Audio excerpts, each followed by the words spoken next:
I'm Vanessa Canby, and here I am live and direct. I like to do a live once a month to check in if you've got any questions for me or, just a general chit chat. And for this live, I thought I would go with the topic. Well, it's not really a topic. These lives are very open and we can literally discuss anything. But I thought to begin with, I would talk about the question of, am I just in Ghana for hype? And hi, the Adapting African Kofi. Everybody that's watched that video, thank you so much for subscribing to the Adapting African Kofi. And he's almost at 1,000 subscribers. So I think if you've not already subscribed to him, you should go over there and subscribe. So basically, my question was, did I come here for hype? I think the thing about this is I get comments saying, oh, you just moved to Ghana for hype. You're only in Ghana because people are interested in Ghana at the moment, that sort of thing. When I was interested in Ghana, when I started coming, I was 3 years old. Nobody else was really, apart from obviously my family and everything else, there was no hype around it. And then from 3 years old, my parents made the effort to take us every second year. And obviously it's quite an expense to, take a family of 4 from Scotland to Ghana. So I'm so grateful for them for doing that. But I do think that is the reason why I wanted to move to Ghana. Like, it's nothing to do with this current sort of interest in Ghana that is going on.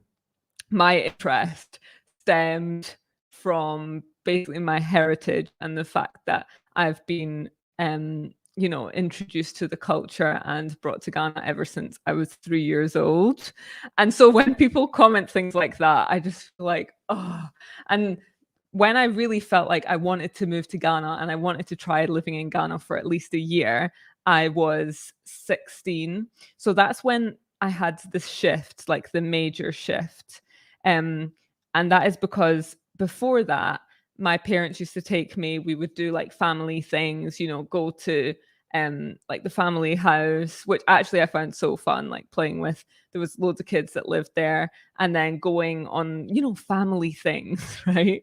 So there was a shift from being with the family to making my own friends. So that happened when I was 16 and my cousins were here from London and they took us out at night, like clubbing. Back when I used to club, now I'm literally like a pensioner and do not leave my house apart from when I'm shooting videos and doing stuff with my kids.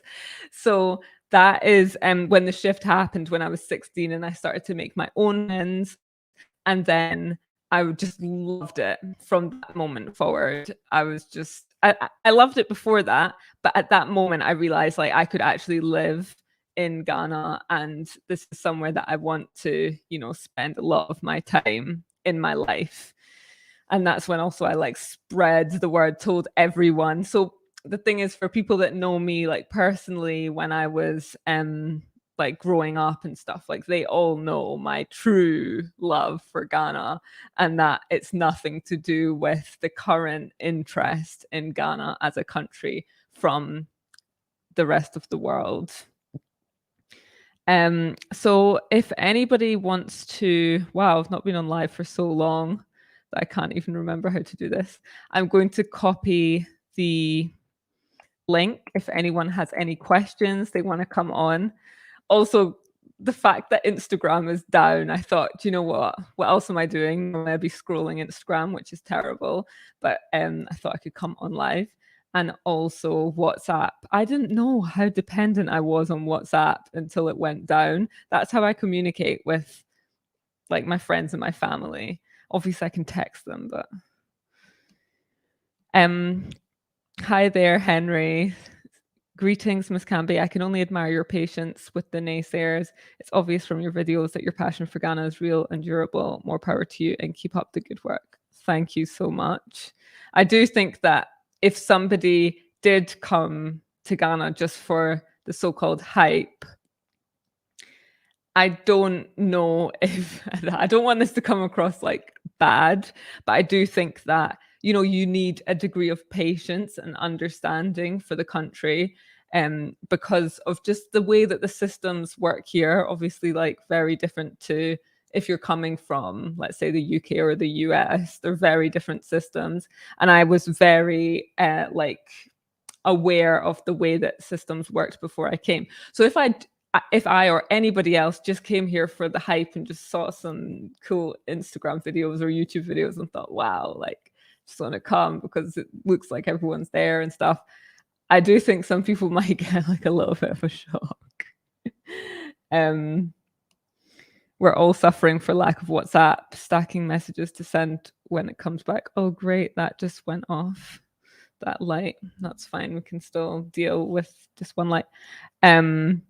I know, but I also feel like, imagine if it never came back. Imagine if Instagram and WhatsApp never came back. I've already started making groups on iMessage. Hello, Vanessa. I love your content. You're doing a great job. Thank you so much.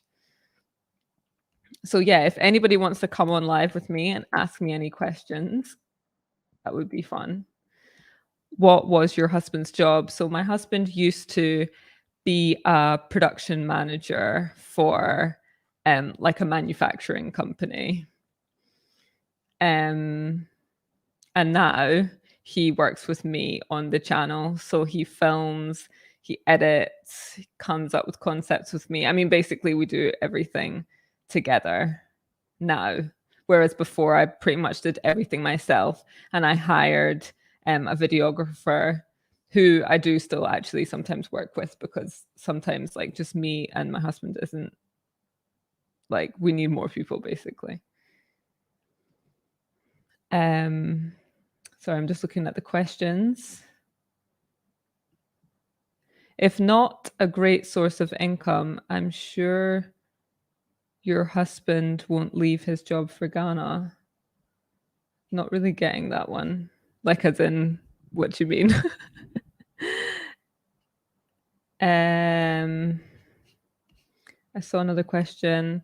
Any tips for job hunting in Accra? So I can't say that that's something that I have personally done, but I actually did a whole video about finding a job in Accra in Ghana. So if you check that out, I think if you just type in, if you go into my channel and you type in job or looking for a job, then it should come up, and there's all different like websites and resources that you can find on that video. Any tips for getting around Accra? So I personally drive, and I actually learned to drive here in Accra. So I feel like I was ready from day one to do that driving. But driving here is very, very different to driving in Scotland, which is, do you know what? You just have to be on the ball. I actually prefer to be behind the wheel than for somebody else to be driving, because I can see what's going on and I can make sure that, nothing's going wrong. But if somebody else is driving, I'm just like on the edge of my seat. So for any tips for other people, I would recommend Bolt. So there's it's an app, which I don't know if you know about it, but it's an app, and you can like hail a taxi from the app and it comes to your location, and then you can pay in cash. That's the only difference, is like they prefer if you pay in cash to paying on card. So yeah, that is how I would recommend getting around. Or I would recommend hiring a car and a driver. It really depends on like where you're going, how long you're going to be here, because renting a car and a driver can be expensive if you're doing it for like a long time. But let's say you're just coming for a week and you really want to get so much done, and you're going to be going outside of the city, like if you're going outside of Accra to other areas, you might want a 4x4 depending on where you're going. I mean, all these things have to be taken into consideration. But I used to hire a car and a driver before I had my own car here. I'm from Detroit. I can drive everywhere, anywhere. I've never been to Detroit, so I have no idea what the driving is like there. But yeah, if it's anything like here, then you'll be well equipped. You had a foot in Ghana and never had your heart there. And as a parent, stay at home in the Netherlands and enjoy your birthplace. And you, what? I don't know if you're talking about me or if you're talking about Anna Champong, because she's the one from the Netherlands, not me.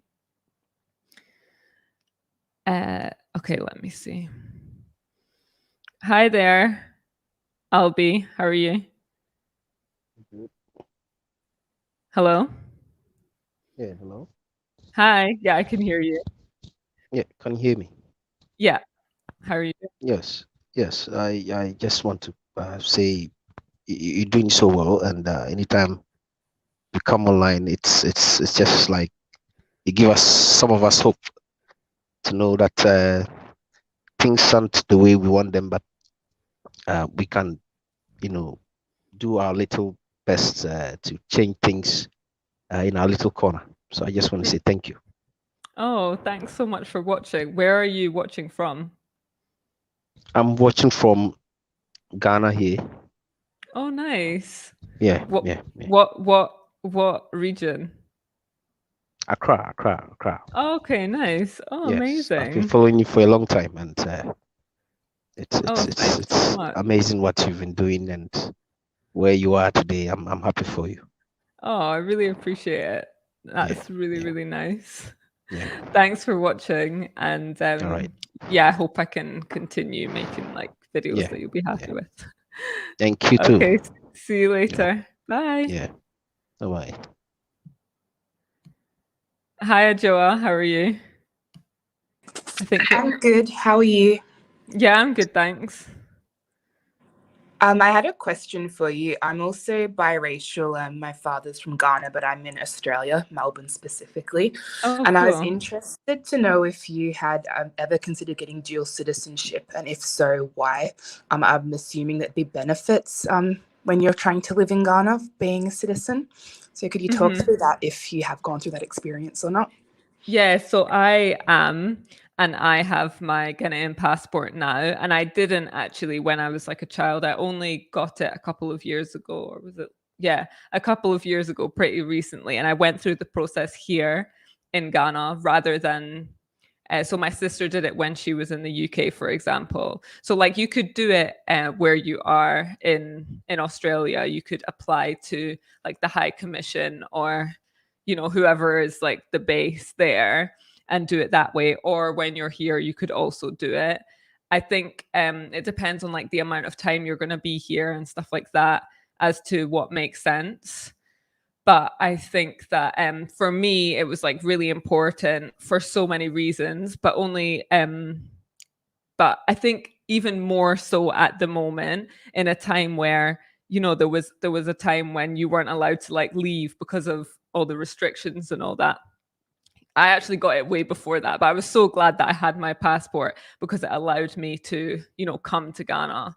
And even to be honest, like if I didn't have it, I might have not even been able to. I think I would have still been able to like move here, but there was just so many restrictions on like what country you're leaving, what country you're going to. So I think being able to have my passport from here for so many reasons is so important. And I'm going to definitely go through the process for my kids as well whilst they're children rather than them waiting until they're adults. Oh, great. That was going to be my next question. Thanks so much. Okay, thanks. See you later. Bye. Okay, so if you're traveling from the UK to Ghana, do we still need to pay for a COVID test on arrival? Um, yes, you do. So basically, the COVID restrictions at the moment, I feel like I might have spoken about these in my last live, but you still need the PCR negative test before you get on the plane. I probably actually make a whole video about this, but you need the negative test before you get on the plane. You need to have filled out the health declaration form for Ghana before you get on the plane. That one's not so strict, but just do it before you get on the plane. The next thing is you need to have paid for your COVID test on arrival before you get on the plane. So they're the three things you need: negative PCR, paying for your COVID test for when you arrive at the airport, which is $150 for non-nationals, and it's $50 for nationals. The price, I mean, don't even ask me about it. Think about me and my 3 other members of my family. Anyway, and then that's it. And obviously you hope to test negative, and then you go through. If you test positive, you get taken to a government facility like a hospital or something, and then they test you again. And then if you test positive again, then you have to stay in like a government facility quarantine for, I think it's 10 days or until you test negative. Hi there, Anthony. How are you? I'm fine. How are you too? Yeah, I'm good, thanks. Okay, so I don't know. I just saw that you are live and joined in. What exactly you are going live on, but I decided to get invited to ask you a question because I see that you've been doing some videos on real estate, and I just got licensed as a real estate agent, and I want to set up myself as an authority in that arena. So I've seen that you've been wildly successful on YouTube when it comes to that. So any tips for me in case in the future I want to collaborate with you? What's the way forward, please? Thank you. So the best way to like get in contact with me in terms of like working with me is definitely emailing me, which is hello@vanessacanby.com, and then we can discuss it further. But are you looking to start your own YouTube channel or not? Exactly. Oh, right, okay. So what I would recommend is being consistent. So uploading, especially when you're starting out, 3 times a week, and sticking to a schedule, and making sure that the lighting's good and the audio is also good. They're the 3 important things. And you can even do it on your phone, just making sure that the lighting's good and the audio is good. Okay, thank you so much. And thanks. Bye. Hi there. How are you? Hey, nice Vanessa. to see you again. What's up? Can you hear me? Yeah, I can hear you. Yeah, I don't know if you remember me, but yeah, I remember you. Oh yeah. Cool. What's up? How you been? Yeah, good. Thanks. Just been, usual, like doing videos, looking after my kids. Yeah, I know. I've been keeping up with you. So. Oh, amazing. Yeah, good to see you again. Yeah. So how you like being in Ghana so far? I mean, you've been there for 6 months. Yeah. So, I mean, we moved in March and now it's October. So I think it's about 6 months. I absolutely love it. Like, honestly, the thought of moving or ever like going back to the UK is like bleak, Really? like I just feel like so things I'm really enjoying. The weather is just so nice. Yes, sometimes it can be too hot, but I would rather be too hot than too cold. And just the feeling of just being able to go outside at all times of the day and not having to like put on any jumper or jacket or anything like that, I really love. The next thing is like the people. I just feel like I love the fact that like Ghanaians are so open and honest, and some people might not like that, but I just think that is the best way to be, because I feel like if you've got something to say, you say it then, rather than like holding it in and then it comes out later. I mean, all that I'm not a fan of. Because it's kind of strange hearing that from you, because I hear that sometimes like Ghanaians, like for example, in the service sector, like if they have to, if you ask them to do something for you, they rather tell you that they can do it instead of they can't do it. Instead of being upfront and saying that I'm not going to be able to do it, they'll tell you. Okay, so I feel like what I'm talking about, though, right? Customer service is a complete different topic. Like, I'm not Okay. really talking about customer service, Okay. which I do think has room for improvement, Mm-hmm. a lot of room for improvement. But I think also that comes with like experience and the sort of sector of restaurants, hotels, all those sort of things, like being around for longer or something like that. I don't really know, but I do think that, like, there's some places that are doing great and Yeah. like have really good customer service, Yeah. but yeah, there's some places that have room for improvement. So you think you're in Ghana for good? So I mean, it's not just up to me. Obviously, True. I've got a family, Yeah. so I can't just like be selfish and say. But Right. obviously, I'm trying to make sure that like the kids are happy. I think that's the most difficult thing is making sure that my kids are like settled and happy and all that sort of thing. Because obviously, like, it's quite a big move for them as well, and it's a completely different like school system and stuff How like do they that. like it though? How do your kids like it? So they do both really like it, but I think there's a bit of adjustment that just like takes time. Mm-hmm. And I'd say it's quite difficult for me sometimes when there is like that adjustment that's going on, and I just feel like sad. I don't want to feel like I've made a decision and like when the kids might not be happy or something like that. So that's the only thing that takes time to work around. And I think that's the same for any kid, depending on the age, really. I think the younger, the better. True. Yeah. I've got 3 myself, but they're like 14, 12, and 9. So it's gonna be harder. Like if I want to, and I eventually want to move to Ghana, but it's gonna be a bit difficult, trying to transition with the them, so, kids. yeah. Yeah.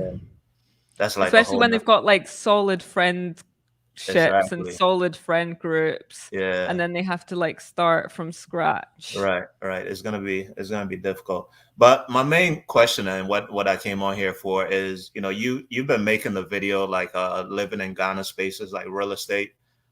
So what do you think about the exorbitant prices of real estate in Ghana? Like when you're making videos, like do you feel some type of way because you're putting that out there? So I think that some prices are like ridiculously overpriced, and they shouldn't be that price. And the only reason why I would shoot a video that is like way overpriced is because I really like the actual house and I really want to shoot the video. But that doesn't mean that I like agree with the pricing of the house.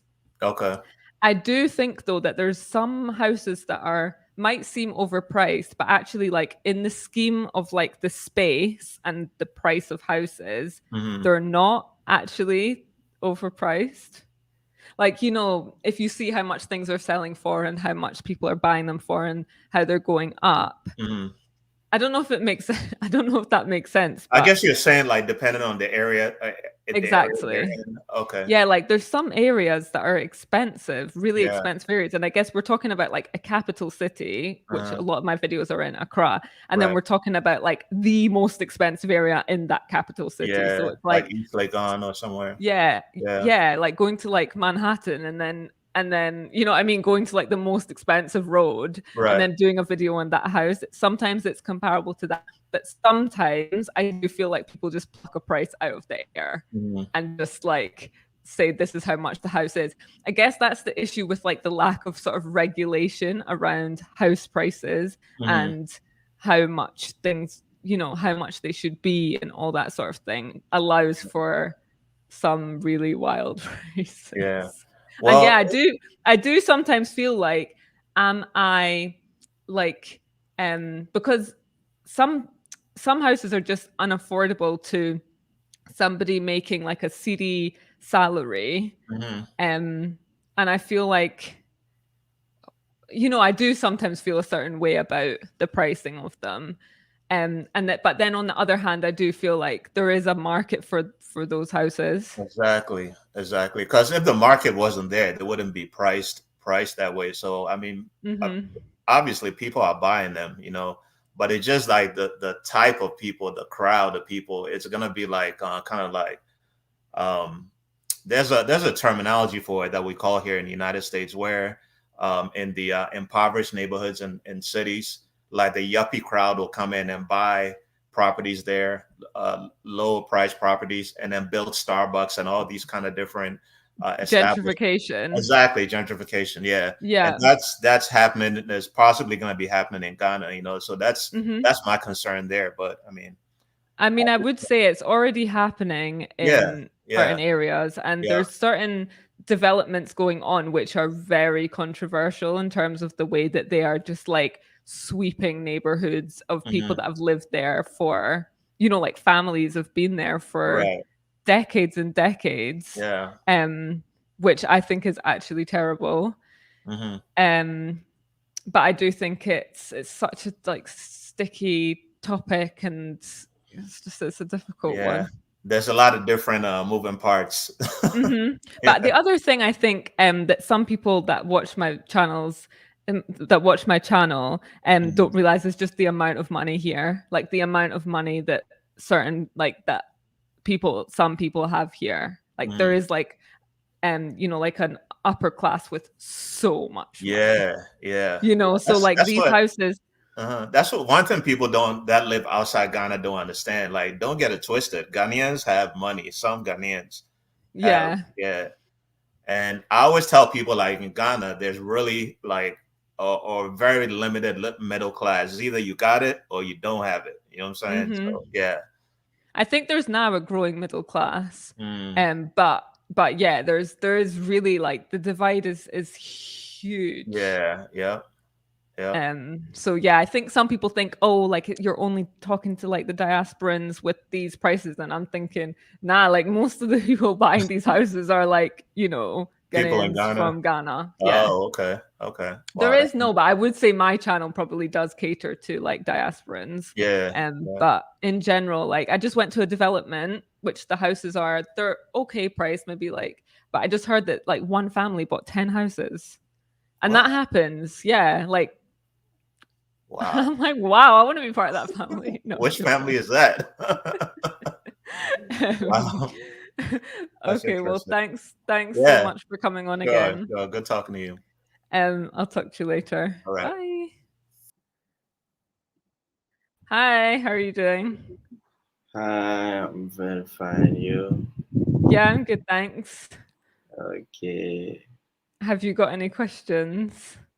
Yeah, I do have a question. Like, what are your plans for the next 10 years of staying in Ghana? Are you going to stay in Ghana definitely, or you're planning to going back to Netherlands? So I'm actually from Scotland. I'm not from the Netherlands. I was just confusing you with Anna. Anna's a shameful family.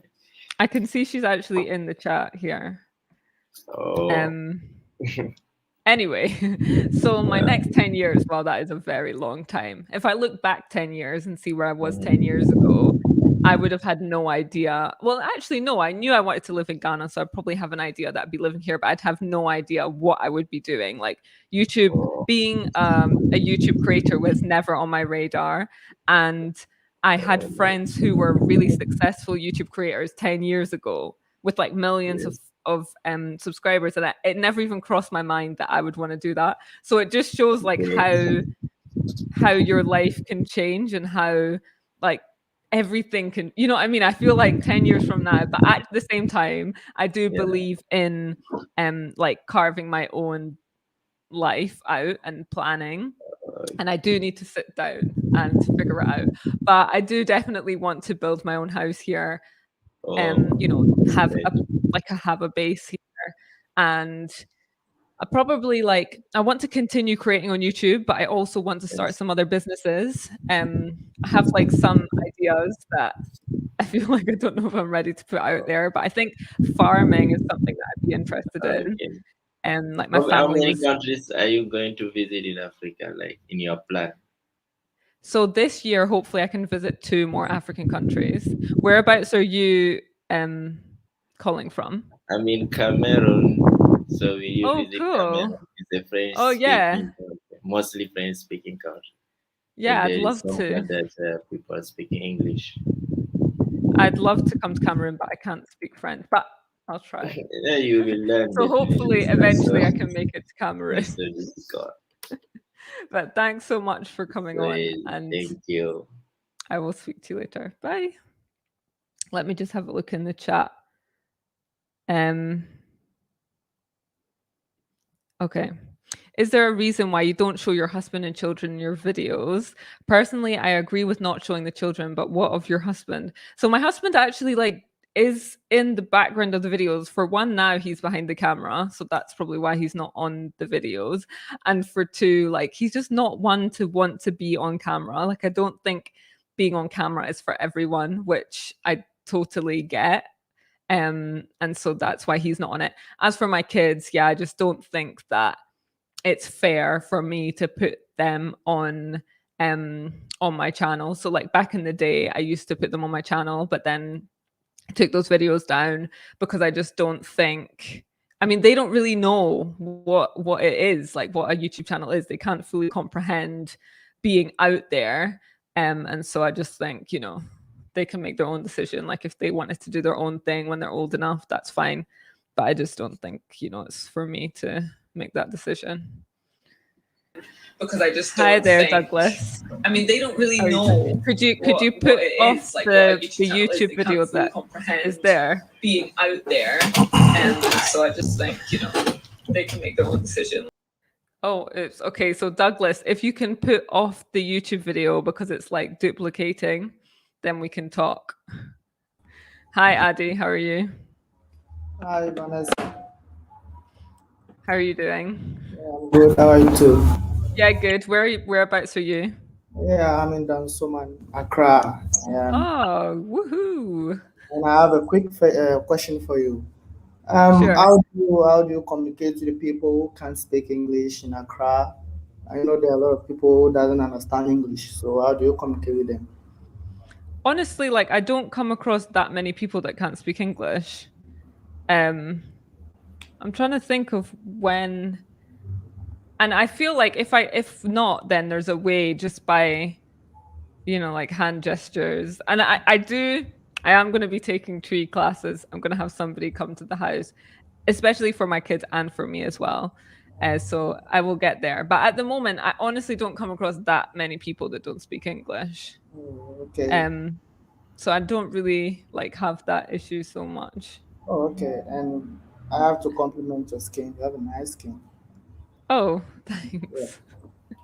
Yeah. Okay, thanks so much, Addy. See you later. Bye. All right. Okay, let's go to the comments.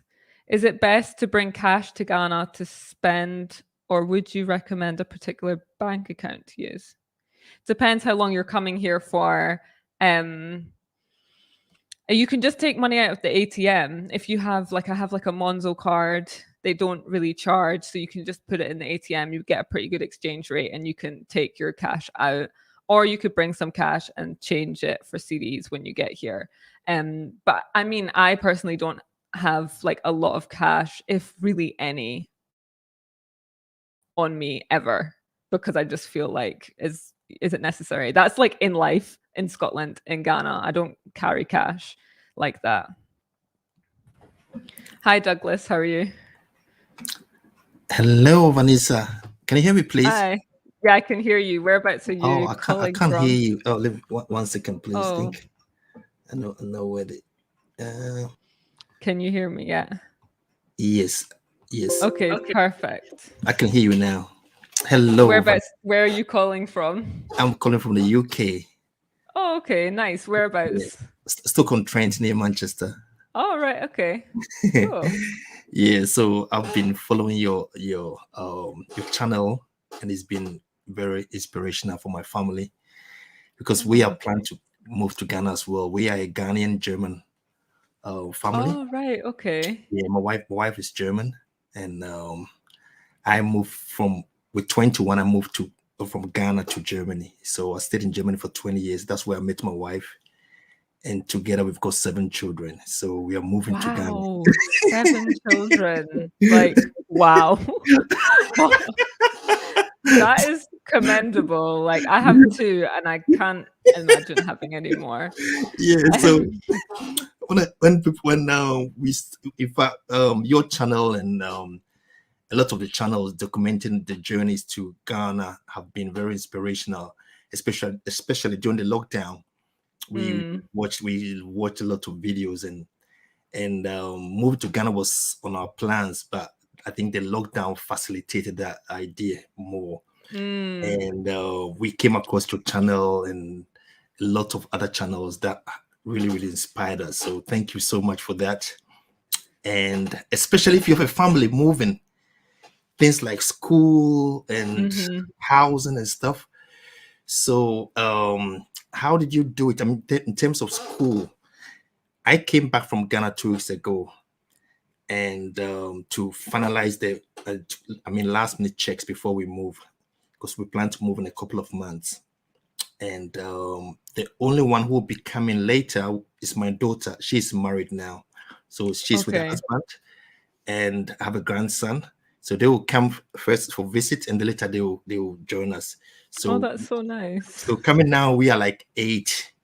Wow. Now moving. But even like, you know, when I think about the price of flights for me and my 2 kids and my husband, that's a lot. 7 kids, like that must be so expensive. And when I came to Ghana, I mean, now the PCR test is cancelled in the UK.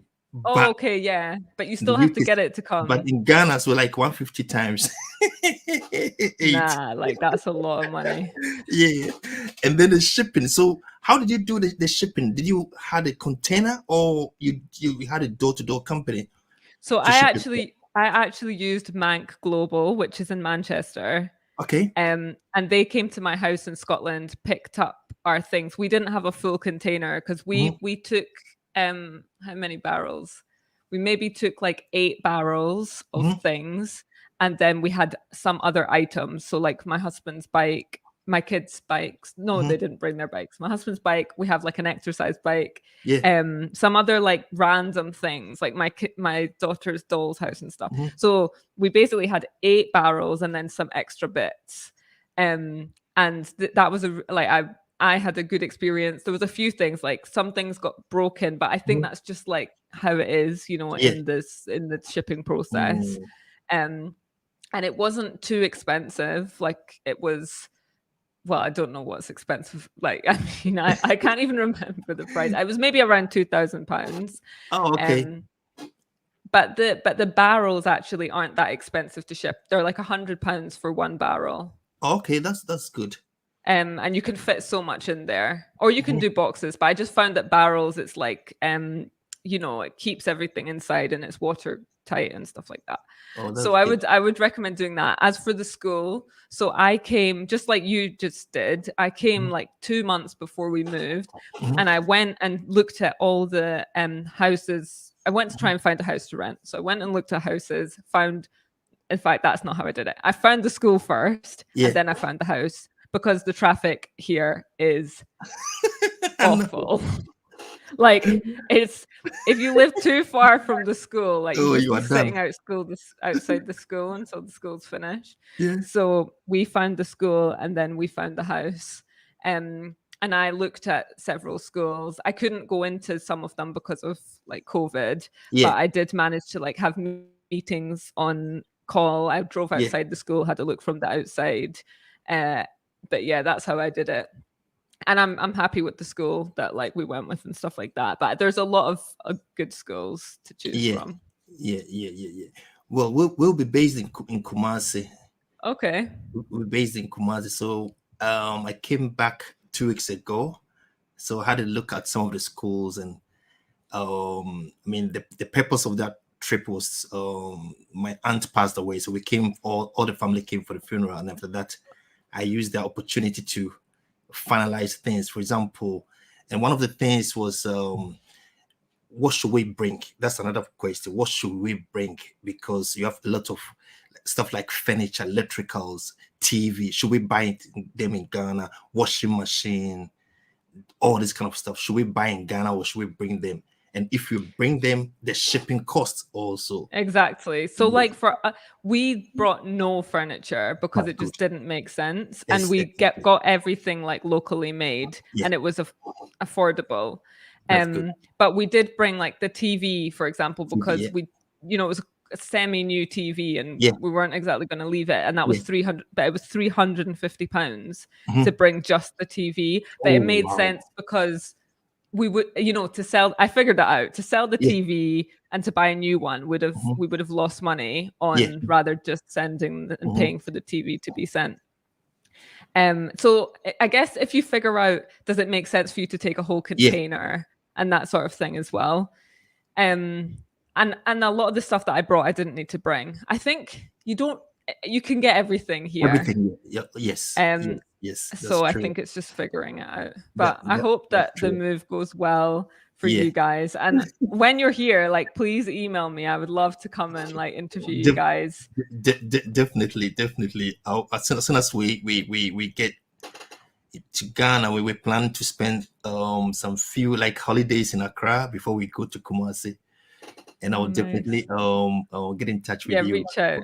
Yeah. Okay, perfect. Thanks so much, Thank you Douglas. so Hope much it for your goes well. time. Thank you. Thanks. Bye. Gonna get a woman in here. Hi, how are you? Hi, how are you? Can you hear me okay? Yeah, I'm good, thanks. Oh my gosh, I'm so glad that a woman's come on. Like, not that there's anything wrong with men, but you know. No, it's okay. I'm so glad I caught you. I was literally on my way out the door and I saw like a notice on my phone and I was like, oh, let me see what she's saying. And then I was like, I have a question too.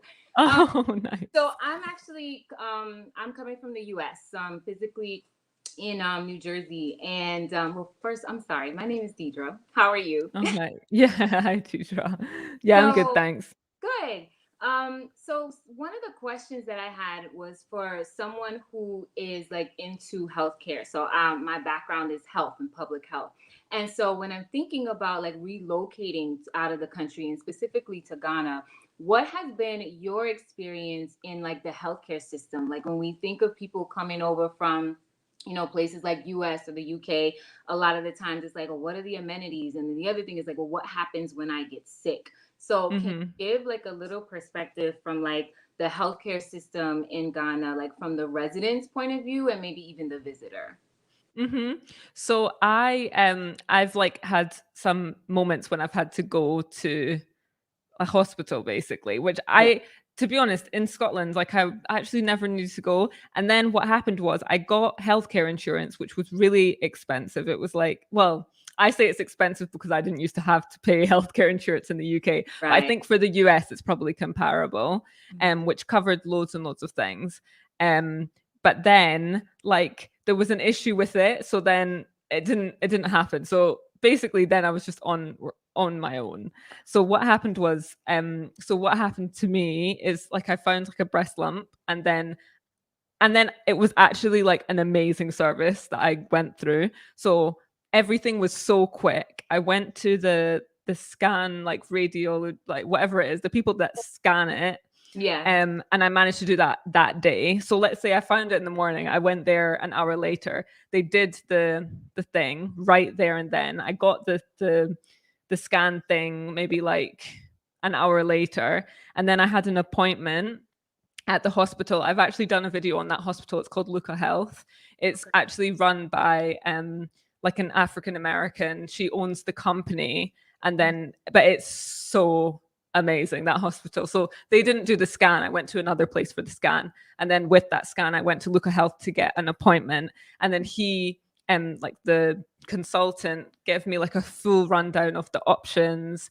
And he was just like so great. Honestly, I felt like if I was in the UK, and this all happened in one day, if I was in the UK with this same thing, if I'd found a lump, it would have taken weeks, if not months, for something to happen. Like, you know, I'd have to go into a waiting list. It would just take so long. Like even to get this scan would take so long. So I felt like everything happened really quickly. And it was affordable for me, but I would say that for somebody making a CD salary, it would have been expensive. So, you know, I guess it's like the privilege of being able to pay for something like that. Yeah. But there is like hospitals where people have like a healthcare card, which is really affordable. It's like 50 CDs, I think, a year, and you can get healthcare. But I've never been to one of those hospitals, so I don't know what the level of care is like there. I've only been to private hospitals. And so the prices were, so I got like a, what was it called? Ultrasound. That was 200 cedis, which is the equivalent of like $40, something like that. And then my appointment with the consultant was 600 cedis, which is about $100. So that was the sort of pricing there. And then I've also had to take my son to like a children's hospital. And again, it was a great experience, and it was all so quick. Okay. So I can only speak from my own experience. And I do think that there's maybe some things that do you know what? It's a difficult thing to speak on, because I don't know if there's some things that there isn't the expertise here, but I don't know if that's right, because I've never actually like been through that. And from my experience, there has been really incredible doctors who have had the expertise that I've needed, or other people. Okay. So basically, like, so for the most part, like people who have the funds to be able to do that, they'll probably use like a private hospital. So if I were relocating from the US to Ghana, it's, you know, probably best to use a private institution. So I think it's definitely like a personal decision, and some of the like best consultants are at the public hospitals, because I don't know, I think it's the same as the UK, because I really don't know how it works, but some of the best consultants are at some of the public hospitals because of the way that the system works. And then maybe they do consulting on the side outside of the hospital as well. Or maybe they work in the public hospital, but they also work in a private hospital. So, you know, you could actually go to the public hospital and get one of the really good consultants there as well. So I think you know, I don't really know about it all, but we've now experienced 4 hospitals, and we've had a pretty good experience in all of them. One wasn't as good, but the others that I've personally experienced, my son, was really good. Okay, that's good. And I have like one more question. Are you going to be staying, like, you know, with a lot of your videos, because it's awesome information and really, really helpful, especially when it comes to like the real estate and just like what people are doing and how they're doing it. And I noticed like you stay within like the Accra or Greater Accra area. Is there any, are you going to be doing any other videos like in other areas, like Cape Coast or anything like that? Yeah, so I've actually got a date in the diary for Cape Coast. And so I'll be like interviewing some people that have moved there from the diaspora, and also just like looking at some real estate and stuff around there. And that'll be like the end of October. So those videos probably come out in November. Okay. And then I've been doing a bit more in like Akosombo, that sort of area. So there's some videos there on my channel. So I did like a house there, and that floating home, I don't know if you've seen that video, but that was in Akosombo, so near to like Lake Volta. So I am actually trying to like venture out more. It's just obviously like the time with the kids and stuff is difficult, but I am trying. And also Abri, I've been doing some more stuff up there as well. So yeah, hopefully there'll be more range. Yeah. All right, that's great to know. So hopefully, like, so I'm hopefully I'll be able to get to Ghana like soon. I'm trying to get there in January. So if you're there, I'd love to like, you know, hook up, and I'll email you after. I'd love to like, you know, look more into like if in the healthcare stuff, if you're open to doing that. So I'll send you an email. Okay, perfect. Thanks so much. Thanks. Talk to you later. Bye. So for anyone also, I was going to say like the breast lump thing, it was totally fine, and I'm 100% fine, and it's gone. Just wanted to like clear that up. Hi Monique, how are you?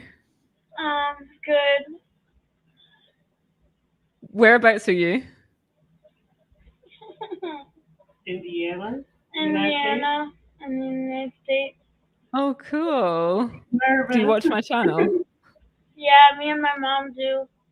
And I that's wanted so nice. to ask what it's like for children in Ghana. So there's so much to do. Contrary to what some people say, some people might say there's not that much to do, but it depends on what you like. So, for example, what age are you, if you don't mind me asking? I'm 12.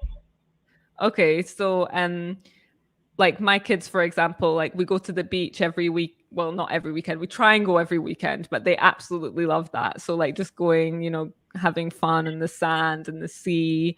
There's like really nice. I don't know what you like to do, but there's the cinema. There's all sorts of things. Go karting.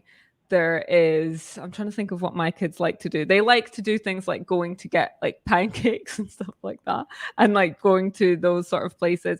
There's a lot of places to meet other kids, and going to the pool. So that's another thing we do as a family is we go to different pools around at nice hotels, and then they meet kids in the pool. And yeah, there's a lot of outdoor play. So like my kids, when they finish school, they get home, they go outside and they play outside with like other kids that live in our compound. And that's one thing that I really love about here is that they can spend so much time outside and playing.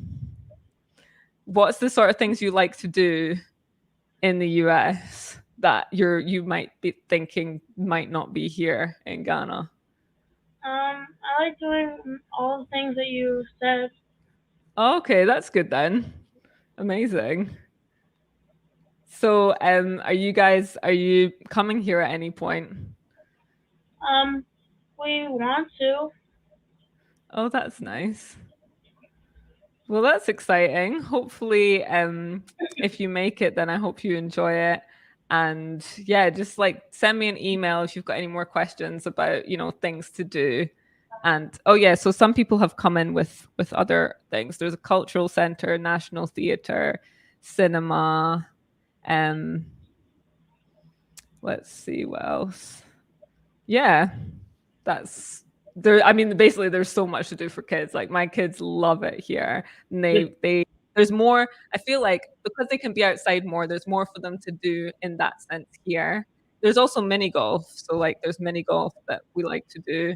Yeah, all sorts of things. I'll try and make a video soon about things to do for kids. Vanessa, this is her mom. I just wanted to say hi. She looks like I'm holding her hostage, but she actually wanted to get on here. But I think that she's just really nervous.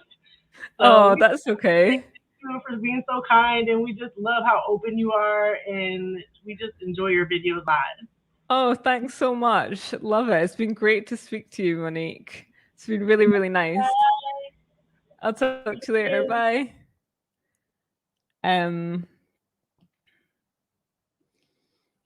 Okay, so after that healthcare conversation, somebody said, I came back from Ghana due to inadequate healthcare. I bought, I think, enough medication for a whole pharmacy. It would be good to hear your side of the story, Soga Family TV. So I've shared the link. Feel free to come on because I do like things to be balanced and I can only speak from my own experience. Hi there. Hi, how are you? Yeah, good, thanks. How are you? Good. I'm calling from Massachusetts in America. You know what? I was born in Ghana, grew up in Ghana. I was so interested to your interview. I watched your interview with your dad, and I can trace back where he said he was and then everything, apart from Swedro, and where he was born. I was born in Bantama. It's not far from Sintreso, where your dad said that he was born. You know what? Talking about healthcare, I remember 2003. It was still running. If you go to Kwalebu Teaching Hospital, like you said, they run. People, that some of the doctors, professors, they charge you more than what they are supposed to charge you. But if you go there, they take good care of you, like you're taking care of you in a private hospital. I remember my stepson, he had how do you call it, appendix. So through checkup, we got to know that he get an appendix, and then all that you need is money. If you have money, you can make this thing. But the big problem is like you said, you are educating people, which is I like it. I like it. Thanks. You know, I'm not going to say that Ghana is perfect, but we are more than. Yeah. These days, I can tell you that it's far better. I used to work at a bank in Ghana, And we have private hospital that we used to go there every year, malaria and this thing. But when I came here in America here, I realized that it's good to go to checkup. You see, Ghanaians, we don't like to go to checkup. That's our biggest thing. I'm glad that you are making this thing. So at least, and the one lady that you read something about the healthcare system. Maybe he didn't get the right people to get this thing, the right answer, which is I'm glad that you are making this. All that you are saying about your healthcare this thing, which is right. I'm glad that you touch on the government hospitals. If you go there, they have this thing that they can take good care of this thing. And one thing that you said that you are going to put on, you went to your father's hometown, and then you say you are going to put, and it never came.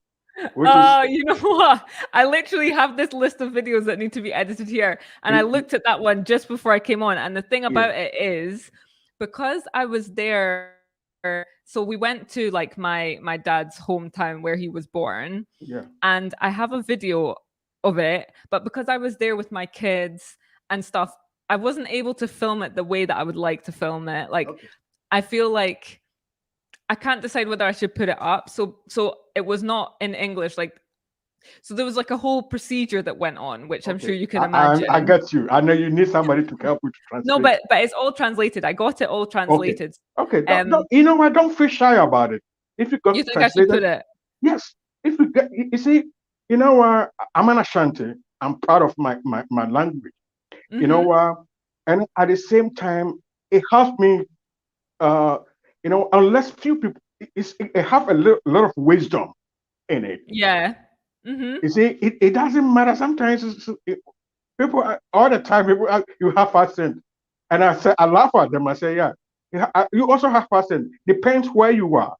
Yeah. No, it's not that I'm like ashamed of it or anything like that. I just feel like I didn't document it the way that I would want to document it for it to be like the first time I'm showing my dad's hometown type thing. I just feel like I could have done a better job, as I feel like with pretty much everything I do. So you've let me know that tomorrow I'm going to edit it and I'll put it out on. And then one more thing that is difficult people to deal with is a land issue. Tell me about it. I've been through that before coming to America, which is 90s. I've been through that. The biggest problem is like here in a Western listen, individuals or the chief Western listen, it's only the government own the lands. But in Ghana, it's totally different. And you know what? I remember 30 years ago, I was thinking that, we need to change it. But you know what? It's good. It's good that, but all that you have to do, find the right person to buy the land from. If you don't do that, I know you are making this thing. Yeah, anybody who's coming from outside Ghana, they need to find right people to make, because you can go to the family. There's an issue in the family. Both party wanted to sell the land, so there's going to be issue. It's like somebody selling something. If you don't find the right person, that's what is going to happen.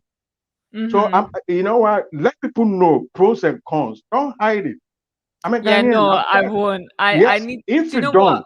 I'm waiting for. So I did a video which was about buying land in Ghana, which was with a lawyer, and he went through the whole thing, and everyone was like, "Oh, you're just putting people off buying land." I'm like, it's the truth. Like, you know, it's not. But my own personal experience so far. I'm gonna make a whole video about it, but you have to. But honestly, like, we were this close to a piece of land, and then we went there, and somebody else was chainsawing off the. You see, don't hide it. Like, but it's so frustrating. I know. Oh yes. I've been through, because when I was in Ghana, that was 90. So even that was 1998 or so.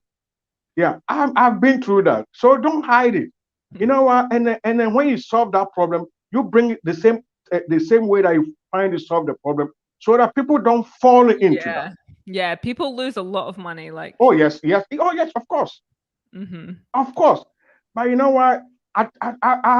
You see, when I didn't know how politics works, I was talking anyhow. But when I got to know, the government can step in.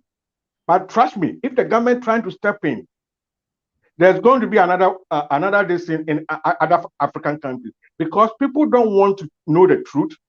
People who are doing that dubious this thing will try to change the subject. Say, oh, the government wanted to take our land. The government wanted to take our land. The same thing happened in the Nigeria embassy, because he bought the land, not knowing that they sell the land to two people. So it ended up, and I'm so sad that Nigeria journalists were sitting down say something that they didn't know about it, and the lawmakers. You know what? Sometimes you have to know you see, the land issue. Any Ghana president or any Ghana head of state have issue with that. It's anywhere. I do think that they're currently trying to digitalize the system, which they are trying to do, but yes, sir. Trust me. Yes, sir. You see, the problem is it's artificial one.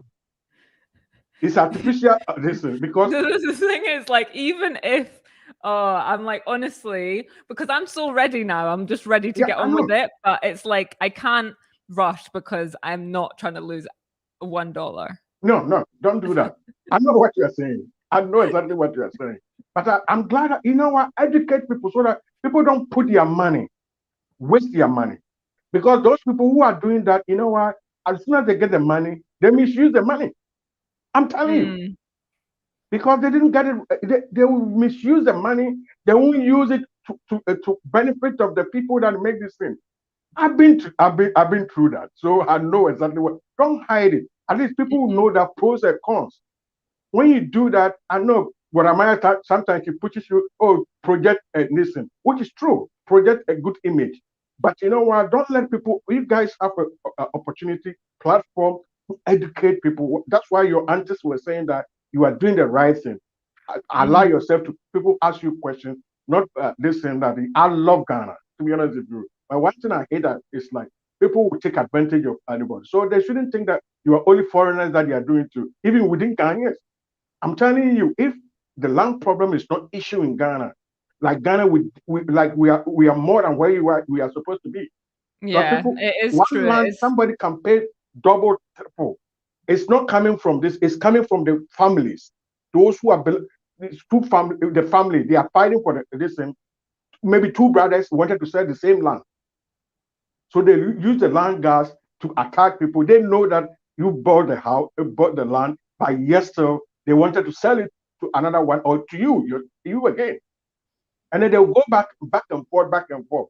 But any government who trying to change this thing, trust me, that's why some of African countries are making this thing. But you know, it was so sad that Nigeria media had opportunity to learn what was going on. So it forced the Ghanaian president to pay the land because the chiefs were selling the land.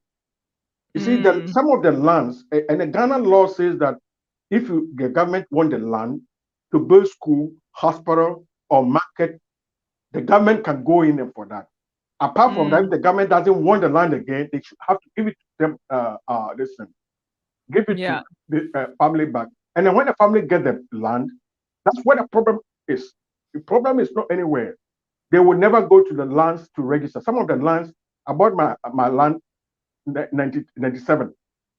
The land wasn't registered in the lands department. So my document was stamping back and forth. But the land, they said it. The government cannot stop them. The government cannot stop them.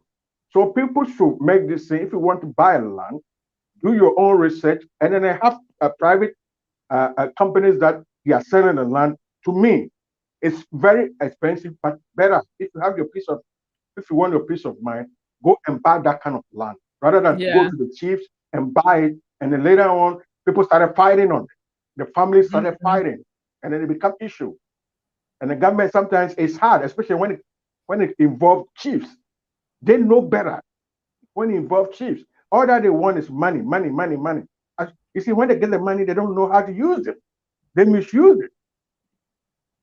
Yeah, I mean, it is really, really awful. Of course. I'm not gonna lie. Don't hide it. Yeah, trust me, I'm not hiding it. I'm waiting till I found highlight it. my land, and then I'm going to discuss the whole thing. Yes, you have to do that. Because there needs to be a silver lining in the video. It can't just be like bashing the whole thing the whole time. Okay, so thanks so much for sharing your perspective on the lands. I really appreciate it. And yeah, thanks for coming on. See you later. Bye. Hi, thanks for coming on. Hi, how are you? Yeah, good, thanks. So you said that you left because of like lack of good healthcare or something. What was your experience? So I got ill in February. I fell in one of those gutters. And initially I went to a private health center, and the person, without really assessing me, I had gone to him before because I had malaria, and he had taken such good care of me. So I went back when I got injured, and he, without doing any blood work, without doing anything, he prescribed me, or he diagnosed me. And the product that he told me to get, it was supposed to be a tandem. So I was supposed to get one and then the other one right after. And I took this medication that he gave me, but then I couldn't get the other one in town, wherever I was. And I was looking for this medication and couldn't get this medication. So now I'm taking this blood thinner. The second one that he was supposed to give me was another blood thinner. Mind you, all of this without doing any blood work. Okay. And I'm going back morning, afternoon, morning, afternoon, morning, afternoon. And it's on my channel. Like, you'll see me like literally hopping like this, going to the hospital. Then I changed from him and went to an actual, this was in Somonia, went to the general hospital at like 2:00 in the morning. At this point, I couldn't walk. When I got there, she said to me, who gave you all this medication? You're taking like 4 different blood thinners. Did he test you? Right? And I mean, I guess a little bit of it was my fault, because, you know, you would have, generally, if I was here in Canada, I would have gone through the whole process of getting my blood work done and kind of getting a full diagnosis before going. But I trusted him based on the previous help and assistance that he gave me, right? So she says, you're taking like 3-4 different blood thinners. And then at this point, I was getting blood shots all over my body. And she's like, the reason why you're getting these blood shots, because your blood is literally like, how are you even walking? Like, your blood is thinned out. And he prescribed me something else, but because what he was giving me before wasn't working, I said, I'm not taking anything else. Mind you, at this point, I have like a big bag of different medication that this gentleman has prescribed me. Okay. So, and you know, Ghana is not cheap. So when I went to her, she then ran some blood tests, and she prescribed something different. I'm taking those. Nothing is working. Nothing is working. I then go to Accra, do an X-ray in Accra, and get assessed by a specialist at Tema. There's a Tema hospital. So I go to Tema hospital. They send me to go get the X-ray. Did the X-ray. When it was sent back, she also gave me some more blood thinners. And I'm there, you know, like so much in pain. At this point, I'm using my hands to walk. I cannot move my leg.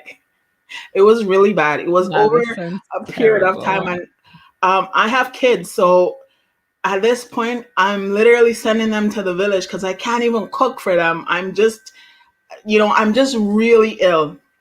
And she sends me and gives me these medication. Nothing's working. I go back again to Somonia Hospital and spoke with someone. Mind you, the level of service is like, oh, why are you here? And I'm like, at this point, there's 4 men taking me out of the car.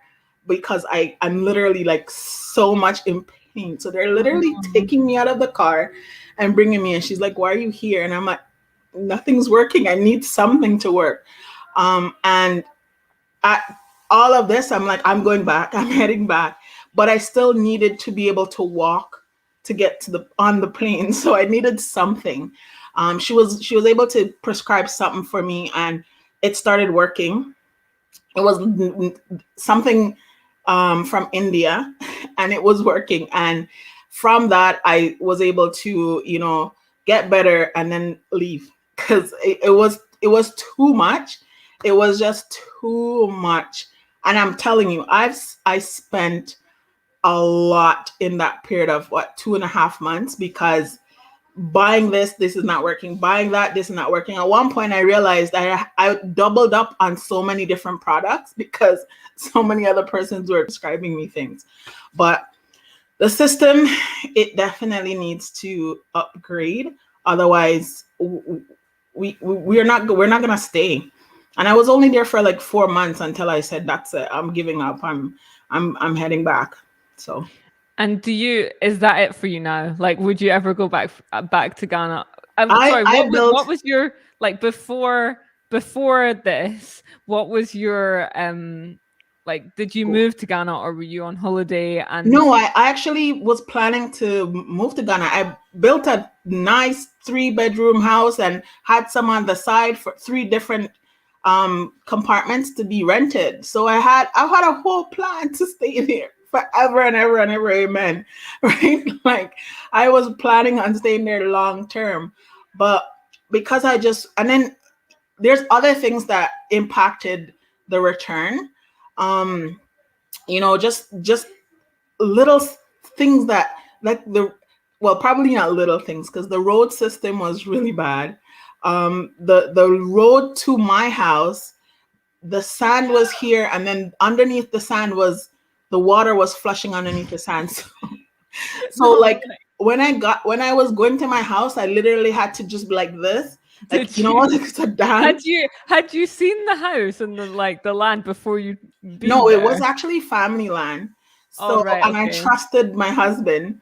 And mind you, the plan was always to get there, be in this place, and then move from there, right? But instead of buying land outside of being in Ghana, we decided to build on the family land. Mind you, the house, it's going to be there for the rest of the family to enjoy. So it would have been fine. Mm-hmm. So the plan was to stay there and then get yourself, get an understanding of where you actually want to live. But it was a ride and a half. It was a ride and 2 halves. That sounds like such an unfortunate turn of events, and sounds horrible. Like, so sorry that you had to go through that, especially with kids, and because you don't catch a break normally. It was so rough. It was so rough. I remember when I was in when my house was finished, I was 2 steps away from the washroom, and the water was running, and I couldn't physically get up to go turn off the water. That's how much pain I was in. At one point I stopped eating because I said, like, I can't be asking persons to make me food. I just stopped eating altogether because it was just so much. And at this time, because the plan was I would stay and then my husband would come back and forth until we settle. So my husband had traveled back, even though I was ill, because he had to come back to work, right? So you make these plans and then they go all over, you never know really what's going to happen. That's true. Never know. I feel like, do you feel like there's somebody here that potentially could have helped and they never, you never found them? No, because I'm really good friends with Nappy Briggs, so he would have assisted me anyway. Like, there was, like, I knew people who in could terms help. Of doctors. Oh, you're talking about doctors? Yeah. You know what? So in terms of the whole healthcare disaster is what I'd like to call it. Even if I knew some, the specialist that I went to was a sister of my husband's aunt, so she knew the system, but I don't think it would have been different. Even if my father was the surgeon, I don't think it would have been different. Because it's just because the process of getting the medication, right, was also an issue. They just don't source a lot of the products that you need, right? They don't source a. I do think, like, I honestly do agree and think that, like, well, do you know what? I've never experienced it personally, but like from hearing your experience and like some other experiences, there needs to be some sort of like reform or something within, you know, some of the healthcare systems. But I do think, like, from Luca Health is a place that I did a video, and I was so impressed when I went there, when I did the video, but then I went there off my own back when I had my own issue and paid my own money. You know what I mean? It's not like I was being like sponsored or anything to go and pay to get fixed. So that was my next, that was my next thing. Everyone is saying go to Luca Health, but at that point I was over it. I already had a whole pharmacy in my. I had a pharmacy in my washroom, and that was it. I wasn't gonna be prepared to sell buy anything else. I was just over it, you know. But a lot of persons were telling me to go to Luca Health. I mean, that's where I've had a really good experience. And as for anywhere else, like, I mean, I've been to a kids' hospital as well, which was quite good for my son.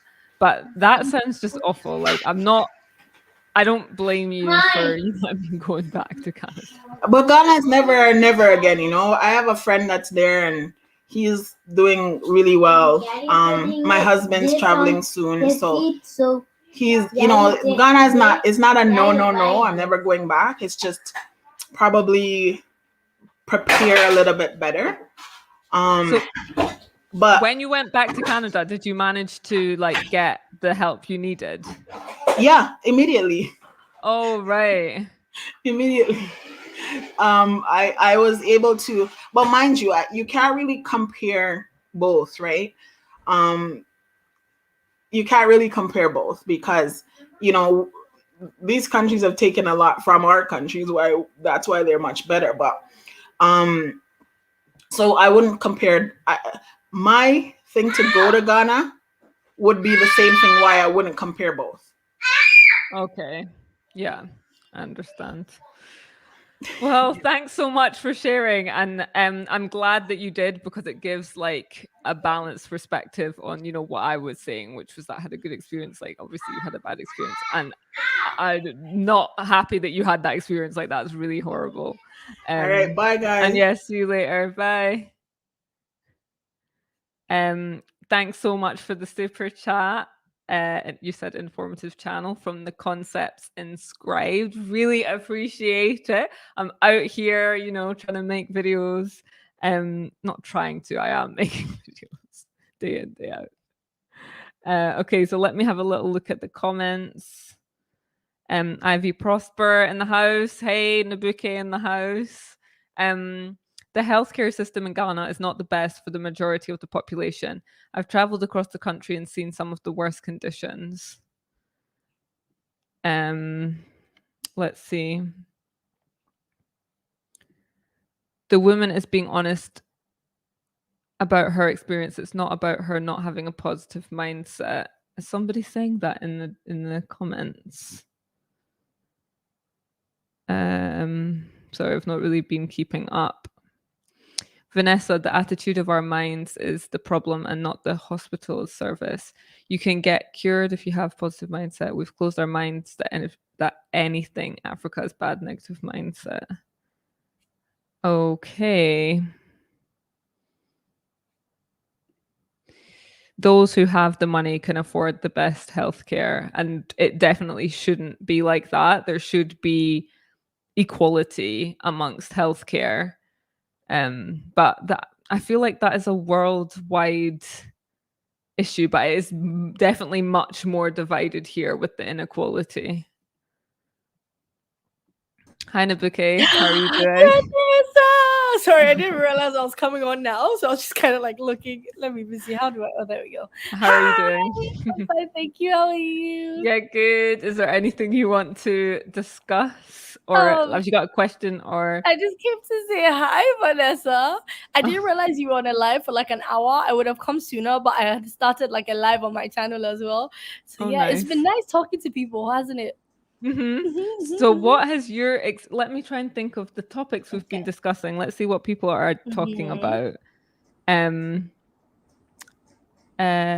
in the States, they're talking about healthcare, I guess. What's your you have been born and oh no, you weren't born in Ghana, actually. Sorry, you were born in Milton Keynes or Manchester. Yeah, I was born in Birmingham, but yeah, I've right, lived in okay, Ghana that was my it. whole life. Okay, so you were born in Birmingham, but you've lived in Ghana your whole life. Yes. What's your experience with healthcare being? And I guess you've got family members who might have used healthcare. Yeah. So because my mother worked for the University of Ghana, we got to get healthcare from the university hospital. So that was extremely helpful because the university was like really next door. Right now, there's a new university hospital that has opened. And that one everybody pays like 150 Ghana cedis, which is pricey. That one is like a more privatized version of the public hospital where like everything was discounted. But this new hospital, I forget the name. What's it called? Oh, if anybody knows, please leave in the comments. But it's next to Noguchi, which has been a center for COVID testing for like a hot minute now. And basically the 150, you pay 150 cedis for consulting, and it lasts up to 7 days, which has been really helpful because it means that if you go and see a doctor and they ask you to, I don't know, get medicine and monitor yourself and come back, then you get to come back and like it doesn't expire. You don't need to keep on paying that really plenty good money. Yeah, so that was really, really cool. I had to go see the hospital, and so saved a couple of coins and then went there and then was able to go back and like get feedback from the doctor, which was really nice. UGMC, yes. I think so. It's a new one, right? Yeah, I think so. Yeah. So if anybody like is able to save that much, like 150, then it's definitely like a good shot to do it. Then the lady is called Nubuke. She also has a YouTube channel. So overall, have you had a good? So okay, I'm gonna actually add Ivy Prosper to this conversation. Yay, YouTubers hi, Unite. I don't know Hi. the best way for me. No, sorry, I'm gonna just find the best way for us there we to. Okay, I guess this is it. Thanks so much for coming on, Ivy. How are you doing? No problem. No problem. So you were talking about healthcare. You were talking about your experience of like traveling around and seeing the healthcare situation.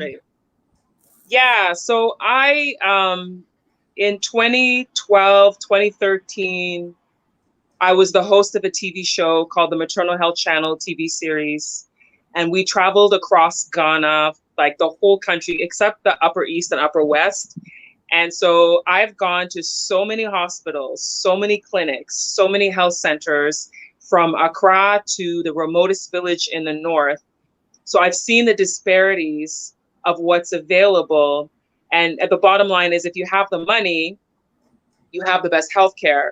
So even here I live in Tema. So in Tema, the Tema General Hospital is the main hospital that the average person would go to.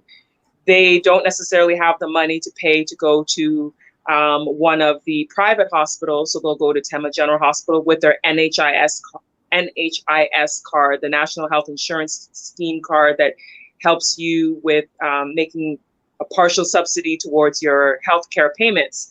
But you don't always get access to the best tools. For example, Tema General Hospital, when we went there, at that time, they only had 4 beds for women to deliver, but there were 36 women who were in labor. So 4 women had beds, the rest of them were on the floor giving birth because there weren't enough beds.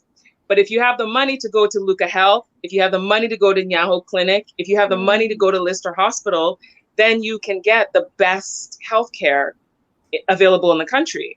But if you don't have the money, like for instance, Luca Health might have something where you pay 600 cedis for a consultation on something, but somebody who makes 2,000 cedis a month is going to be like, I'm not paying 600 cedis or 500 or 400 cedis or right, 300. right. So yeah, so there's a lot of people who make less than 1,000 cedis a month. I mean, they're not going to spend that. Many people I know that make 500 cedis a month. Yes. So that's not even their monthly salary. Yeah. So basically in Ghana, if you have the money, you can have the best healthcare. But if you don't, you are left with the system that is available. And unfortunately, there's not enough doctors. There's not enough nurses because most of them leave the country. You get people, we visited a medical school and interviewed the students. The med students all said when they graduate, they're not staying in Ghana. When they graduate, they're going to the States, they're going to the UK, they're going to Europe. So you think about all those minds, all those brilliant doctors who could be servicing in their country, but they leave and go somewhere else. You know, I went to communities in the Volta region where in a hospital, there's one doctor for 10,000 people. And you'll have people who are sitting there waiting, and because there's only one doctor, the nurse comes out with a megaphone and it's like, the doctor's tired. Everybody go home and come back in the morning because he's going to sleep. And I also read an article on like Twitter recently that was talking about even like a lot of doctors in Ghana, and I don't know how like true it was, but it was like a parent talking about their kid and how the system had actually broken his child down, because it was like, no, like before you're even a doctor, you need to go through all of these stages of hierarchy, and the hierarchy in Ghana, and it was talking about the accommodation that the students get, and what if your professors are now going on strike because the government isn't paying them, and so the education that you're getting. So by the time you really like you become a qualified doctor, a lot of people are just exhausted, because it's like, am I now come to be in this system that has never favored me whilst I was learning? There was like a Twitter kind of conversation going around a couple of weeks where it was like, so what's the Ghanaian dream? And somebody said the Ghanaian dream is to leave Ghana. You know what I mean? You hear these conversations that are going up right now, because how you pay me 500 cedis or even less? How? Where in Accra? Where in Accra can you survive on 500 cedis? Yeah, you can't. And so I always advise, I get people asking me all the time if they should move to Ghana. They have, you know, health issues. And my advice is always, if you have a serious pre-existing health condition, it's not a good idea to move to Ghana if you don't have good health insurance or if you don't have a good income. Because there's a lot of people who just, I've met so many people with my job with Year of Return and Beyond the Return now, who just like pack their bags and move to Ghana. They're like, I want to leave America. I want to leave the UK, wherever it is they are. And they quit their job, pack their bags, and they come with no plan. And then they're struggling. And that is a common story. People who don't plan and how you move out of emotion and then you come and you're suffering. So it's a good idea to plan. Being talked about, though. I like that version of Ghana is being talked about. You know, the fact that it's like you come, you suffer, and it's okay to go back. Like Vanessa, like the woman you just had on your live, that was a very refreshing story for her to come on and say that, you know what, this was my experience, so I went back. But she said, I mean, it's not closed. The opportunity is not closed on coming back to Ghana. But the reality that is that it's hard. And so I can't leave and then I can't come back, you know. I think people definitely shouldn't be ashamed if they get to the point where they want to go and live where they have previously lived because of, I agree. You know, there's so many reasons as well. And that's another thing, you know, when people do that, even if they've got a platform or something like that, you know, they shouldn't be shamed, because there's so many reasons why you might actually have to go back to where you've previously lived for so many reasons. But going back to like the doctors wanting to leave situation, I wonder if, so I feel like the brain drain comes into that when but I also wonder if it's the salaries. Explain brain drain to me. I don't understand. So the brain drain is basically qualified like doctors, nurses, and other professions moving away from the country of origin to live in another country. So you're basically draining that country of the qualified minds, I guess. And then there's the brain, which I think the brain gain, which is kind of going on now with some people coming now from other countries to here. But I do also think that a lot of people are still leaving to go to other countries. Yeah. So but you said something, Vanessa. The salaries are definitely a part of it. Yeah. So I wonder, like, I don't know, but I wonder what the salary is for, like a junior doctor or something. I'd be like very that. interested if you're a doctor and you feel comfortable coming to share it. Please, join. Yeah. Vanessa put the link to her, this live. We'd be very interested in kind of hearing your perspective, because we're not doctors here. So the only person who has the most experience, honestly, is Ivy, because she's done a scoop of Ghana. I know some people who are doctors, but I'm not gonna say their salaries because they'll be like, I'm outing their salaries on on YouTube. But I do know, but I can say that the salaries are not great. They're not great. Yeah, for a doctor. Yeah. And this is somebody saying if they'd have some business acumen, they would just pay their own people. I do think that I mean, if we look at salaries across the board, there is some people in government getting paid. Do you know what I mean? So I do think it's not that people aren't getting paid across the board. It's just about, making sure that everyone's getting paid. Anna's also here. So hi, Anna. Hi. Hello. It's very late here, I just came on because I said, yeah, you're like 2 hours ahead, right? Or 3 hours? Yes, it's like almost 1. I should sleep right now. Wow. I didn't know you were that far ahead. So Yes. if anyone's 2 hours, wow. If anyone's just joining right now, I came on a live and now we have 3 other amazing YouTubers on board. We've got Nabuke, Ivy Prosper, and the Achampong family, which is Anna. Hello. And so I don't know if we want to speak about. Thanks so much for the super chat, by the way. Really appreciate it. Let's look at the comments, see if there's any things popping out. For balance, it must be pointed out that those same medical doctors planning to leave got their training for free, paid for by the people of Ghana. I didn't know that was the case. Yeah, I don't know what you're talking about. I know my friends that went to medical school paid very much some school fees to go to school. So what do you mean? Yeah. I don't know what he means either. I don't know. Yeah. So is there any topic? I don't know if we should continue speaking. I think we can move away from healthcare a little bit now. And maybe we can speak about drum roll. Wait, let's see. Has anyone got any topic that they want us the to brain discuss? gain? You were talking about that. Yeah, okay, so let's speak about the brain gain. So that is I don't even know if it's a term that's coined, but I was thinking about it. About people, I guess even somebody that was earlier on in this live who is into public health, who wants to move here. So it's almost like an exchange of people in a way. And I guess the question is, how do we keep the you know what?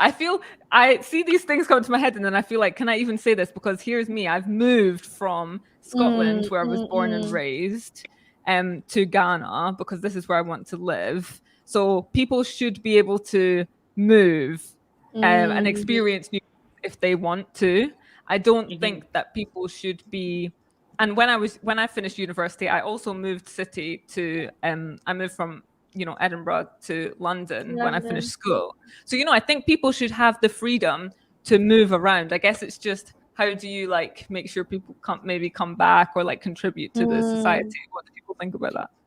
It's so interesting because I think a big conversation that's happening is there's already not enough jobs for us, and then somebody's now coming from somewhere where they have an advantage, quote unquote. So this based on the stereotype that you living in the West is better than you living in Ghana. So the conversation that's happening for a lot of people is that how you now moving from America to Ghana, or for you, how you now moving to Scotland to Ghana when there's your job is different, but other people in fields that are already hard to get into in Ghana, how you moving from a more developed country to an underdeveloped country and taking jobs from people that are already here. But it's such an interesting conversation, because I agree with you to some extent, where it's I'd love for more people to come with the skills that they've learned from different parts of the world and come and pour into the Ghana economy. But it's also there's a lot of people that don't have jobs. So now what? And so I don't know, it's very interesting. I can't speak to it because I'm currently unemployed. Hi. But I'll be very interested in seeing what the conversation is with people who have been unemployed for longer, or people who have moved, and starting the conversation from there.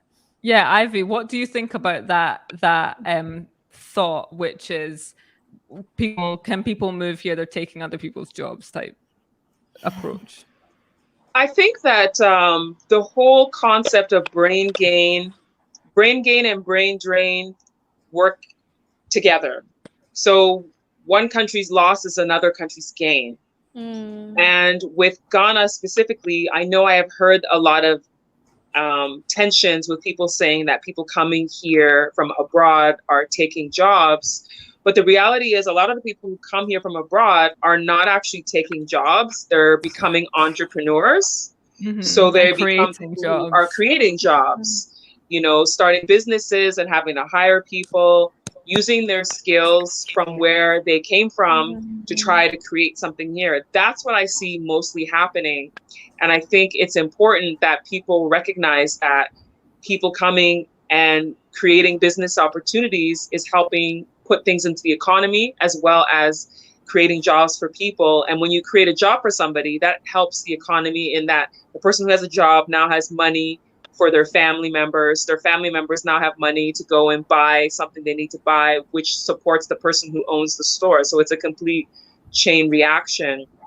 I think that people who think someone is stealing their job is someone who's not necessarily proactive with finding a job, if that makes sense. Do you think on so? Twitter, yeah, well, listen, on Twitter this week, somebody tweeted, not this week, last month, somebody tweeted that he was looking for a videographer for something, and 20 people had agreed to come for an interview. Of the 20 people who agreed to come to the interview, only 2 people actually showed up. Now, if you want a job and you've agreed to an interview, why aren't you showing up?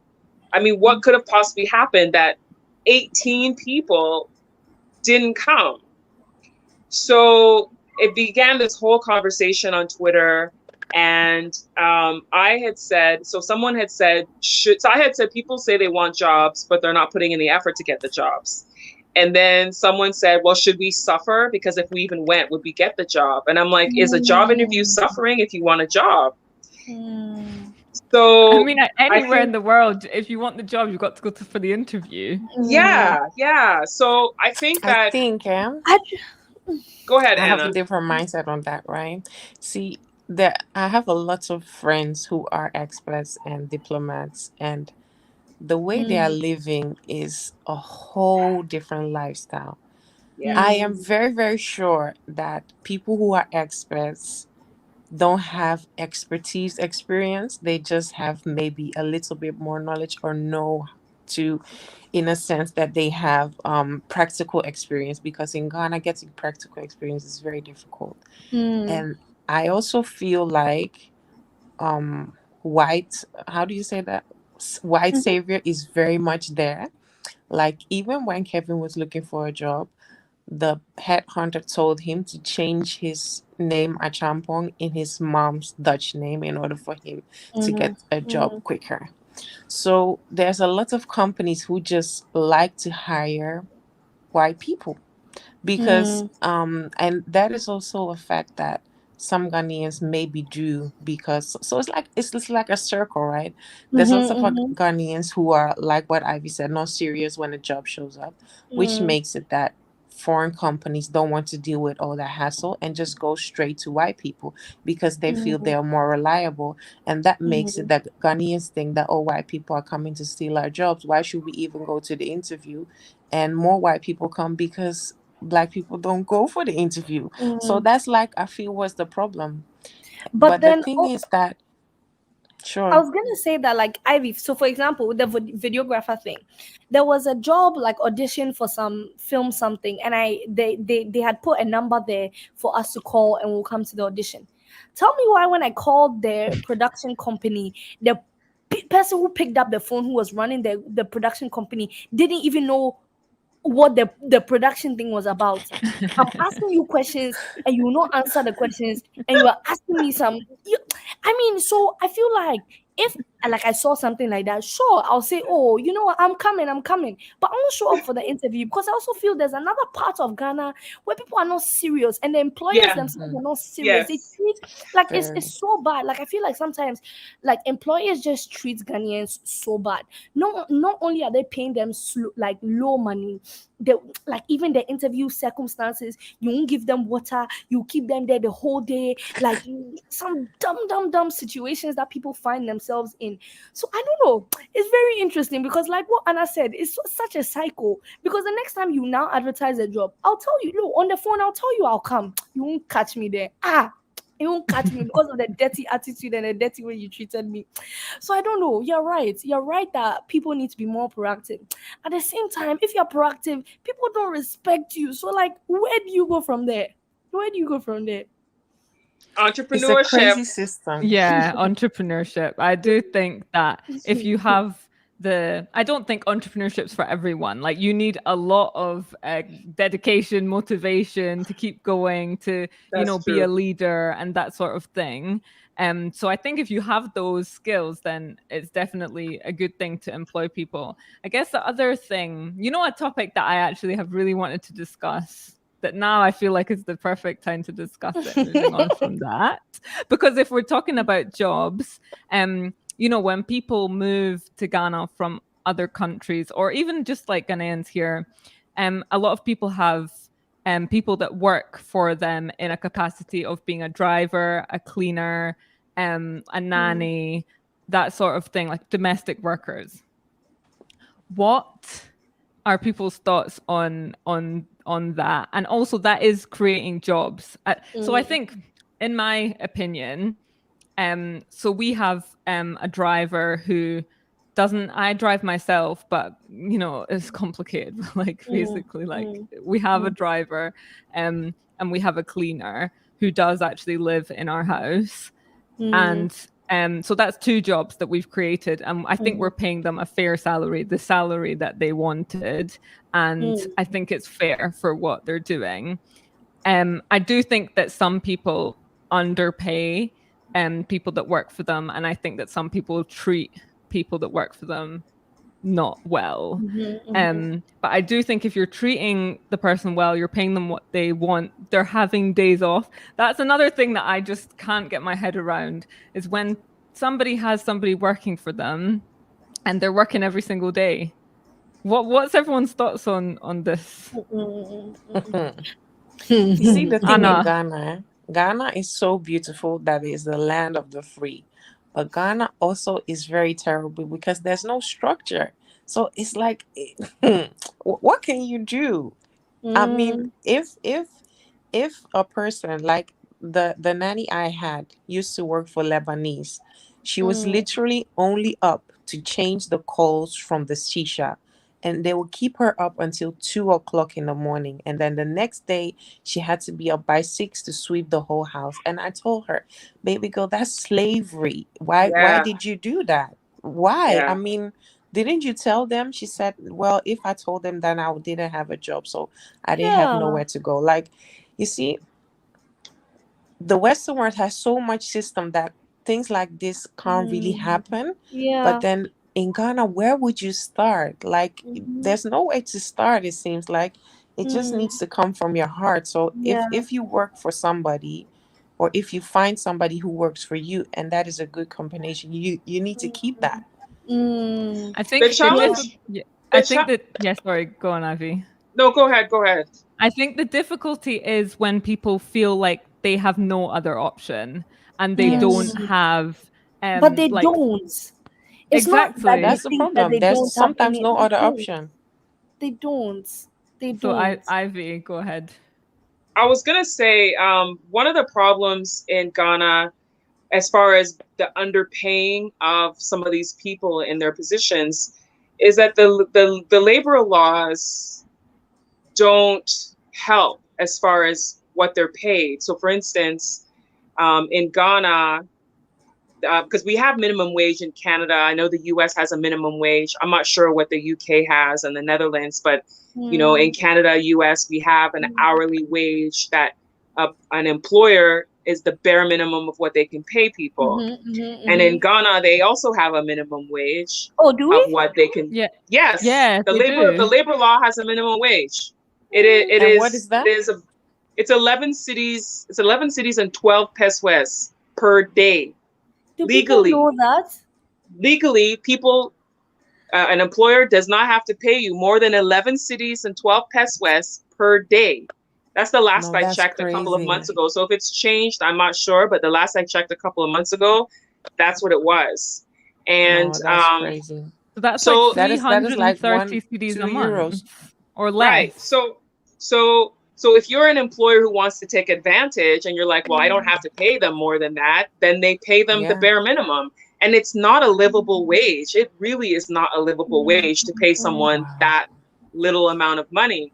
And so a lot of Ghanaians don't even know that. And so like I've been having conversations with people. My Uber driver I had recently, we were talking and he was talking about jobs and salaries. And then I asked him, I said, do you know what the minimum wage is in Ghana? And he was like, there's a minimum wage. And I was like, yes. And then when I told him, he was in complete shock. You know, and I said, if more people knew about these things, these are the kind of things that people can be protesting about specifically. Instead of just saying, fix the country on something, I think it's important to know exactly what it is you want to change and you name those things that you want to change. So I said to him, for example, if you went to the labor board and you went to whoever's in charge to find out, you know, make a petition, have people speak about how can we get this minimum wage raised, because this is not a livable wage. It benefits the employer because the employer doesn't have to pay, but it's not livable standard for an individual person in 2021. Who can live on that? You know, there's people, I mean, who easily spend 300 cities in a day. People I know who spend that to fill their car. Their petrol in their car. Petrol. I mean, my petrol, I mean, this is terrible, but my petrol, the car is like $4.50 to fill the tank. And right? And it's like, that's more than one person's salary for the month. That's true. Yeah. But, you know, it's actually, it's so sad, you know, and you know, somebody once asked me, you know, is it difficult to live when you're maybe going out to eat and you're spending like, you know, 200-300 cedis on one meal for you and your family, yet you know that some people are making like 300 cedis. And it is difficult, like, you know, when you really think about it. But I guess for me, I just feel like if I can impact people and if I can employ people, but I do think there's something wider that needs to happen to impact more people. Also, like, for example, so my nanny. So when I was younger, she was my nanny. But obviously, as I'm growing older, I don't need a nanny. We have somebody that can clean the house for a bit and then leave. We didn't need anybody who would stay in-house cleaning. So for her, she actually came up with that idea because luckily she was able to go to school. So when she was with us, she was able to go to adult school. So she was way older. She wasn't like 12 or anything. We need to talk about that. We need to talk about the age of domestic workers. But she was like older and she hadn't had like education in her life. So she went to adult school, and because I was growing older and we no longer needed her in the house to babysit or anything, she actually ended up starting a job on her own. And I did a video on this last week. Now she sells pepper in the market. You know, I feel like it's also a thing of like, how do jobs develop? A lot of people don't want to be taxi drivers their whole life. So what is the education system we have in place to say that, okay, maybe you can try being a Bolt taxi driver just for a bit. I have friends who needed side money, so he became like a Bolt driver for a bit. Save money, and then this is where you can put it. I feel like, I don't know. I think the problem is that there's not enough jobs that allow you to save money to be able to go on now to do something else. If you're only getting paid 300, 400, 500 cedis a month, you're literally you're living month to month. You might have to be borrowing money from this person, that person, paying them back, then you're just living in debt. How are you now meant to be thinking about like saving money to go and do something else? It's difficult. No, 100%. 100%. And that is why the customer service is so bad. Oh yeah, can they you don't imagine care. somebody serving you, and then you paid like 400 or 500 CDs, and that is their whole monthly salary. And then sometimes they are so rude. They just throw the drink, or they just forget about you, but they are not getting paid what they are owed. So how can they also be happy? It's just very difficult. It's a difficult cycle. I do think if you own like a restaurant or something like that, where it's obvious to the workers basically how much you're getting paid. Mm-hmm. Are you not embarrassed? Do you know what I mean? Well, there's one restaurant, I won't mention the name, but I actually talked to the manager and said, I think if you change the system and you pay them more, they'll be more happy, and us customers will value that, because the restaurant was really great. We really loved to go there. The kids liked it. The food was nice, but the people are just so very rude. So then I told him, like, maybe if you try and change that strategy, it will generate you more income because people will be more happy. But basically, he said that, if you pay them more, they'll just leave. That is actually what people say. Yeah. A lot of people say that. Like, if you, sorry, I just took Nabuki off for a second because I don't know where she's gone. A lot of people do say if you pay people more, then they're going to leave. But I have heard of people that have done it, and they did say that their employees left to go and do something else. I spoke to one manager at a cafe. I'm not going to name which one, but they actually had an incentive for their staff.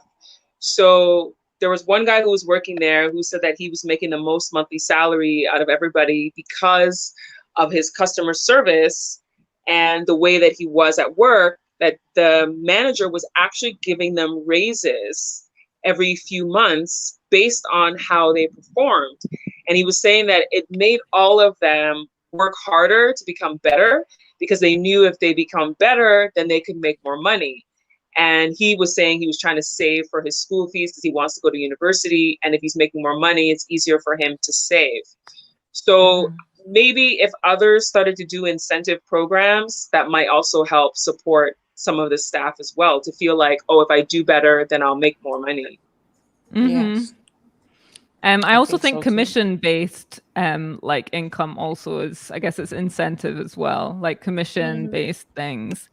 I don't know how tips work, if people get to keep their own tips in restaurants and things like that. Okay, so who mentioned it? Nabuke, you mentioned about ages for working here. I think that is an important topic. I think, first of all, the thing that really saddens me on a daily basis is like little kids, like 2-year-olds on the street selling things. And I know that the government, I think it was last year, did say that they were going to do something about it. But I'm like, it's just a question of what are they doing? What were they going to do about it? I think they were going to say that it's illegal and that like kids can't be selling on the street. I do still see kids selling on the street every single day. So I feel like there's a couple of problems for this. One, I see a lot of local kids, so kids of Ghanaian people selling on the streets, but I also see a lot of refugees selling on the street. So you have a lot of refugee children who have, run away from other countries with their parents for, I don't know, all sorts of reasons, and they don't have the proper documentation. Their parents don't have the proper documentation. So where are they going to work? And Ghana, there's already a level of corruption for now the local people who don't have jobs. Now imagine you're from a different country. How are you even going to get money in the first place that you can even bribe somebody to help you get a certification that you need to now get a job, that there's no even jobs in the first place? It's like so many systems have been pit against you that if your parents, if you fled from a war-torn country, what happens if your parents can't walk or they have we also need to talk about disabilities and how kids are being used to now hold people who have come from the hospital to beg for money. Like, there's just so many layers to this that I don't even know how to approach a conversation, because there's different kids selling on the streets for different reasons. And so I don't know, I think you mentioned it, you touched on this a bit, where you were talking about there's not enough legislation in place to protect these people. For example, there is legislation, it's not enforced. There is legislation. It's just not being enforced. So there is a Child Labor Act in Ghana, and the Child Labor Act in Ghana was from 1998 that states that children have to be a minimum of 15 years old to be employed, but they do allow children as young as age 13 to do what they call light duty. So light duties could be like helping family members at a family business. So legally, under the age of 13, no child should be working according to the Child Labor Act in Ghana from 1998. So people doing it's illegal. So it's not being enforced. That's the issue. It's like those kids shouldn't be out there on the street begging and selling and stuff. So it's not enforced, even though it's a law. Yeah. But also the safety aspect of it, like it's just so dangerous. And you're right, because then we haven't approached the number of child pregnancies in Ghana. Did you see the statistic that just came out like a while ago? And we need to protect women. Like, I just feel like sometimes if you just sit down and you think of it, you just want to cry, because there's just so many systems put in place for people to just not come out of poverty. Essentially, there was an article that talked about it, and how it's easier for you to move, I think, from the middle class to the higher class, but the gap between the first class, I don't know what the term is, but like lower if class, you're really, really poor, to jump to the middle class is literally impossible for that to happen. But it's easier for the middle class to jump up. And I don't know. I see people in the comment talking about why so serious, and why we talk about positive things. It's because sometimes we need to have these conversations. I do think that a lot of the time, all of us speak about positivity on our channels. This isn't we don't every day come on and speak about serious stuff. Go and watch our videos. Don't be silly. Sometimes we need to talk about serious matters here, and I'm sure there's plenty of people that are watching. I mean, look at how many people are watching right now. I'm sure there's people that are watching here who are taking these conversations. These are the future leaders. We are involved in the conversation. So if you ever see somebody talking about development, don't take it upon yourself to be telling them that they should talk about something positive, especially not from Vanessa, Ivy, from Anna, from Nubuke, because our channels are all about promoting Ghana. Okay, this is a very serious conversation that needs to be had, and needs to be had now. Thank you. Thank you, Nubuke. Thank you very much. I think another thing about the child labor, I mean, it's across so many sectors, but another one is people working, like domestic workers, children. So you might hear of somebody being like sent from the village to come and work in somebody's house. What do you think about that? Because let's say that they aren't getting an education, and now they're coming to work with somebody and they're now getting an education. I think that stems from the olden days. I do remember very well that my stepfather would have, I think the girl was, I think, my age. And she was there helping sweeping, helping with like making food and all of that. But she came from the village, so my stepfather paid for her education. And because he paid for her education, she was helping around the house. But I think that is where it comes from. Like there was like a barton, is that how you call it in English? Like a trade. Like I send my child, you pay for her school, and my child helps you around the house. But the former helping around the house, I feel, has shifted to sometimes slavery. Some people 100%. take it to way extremes.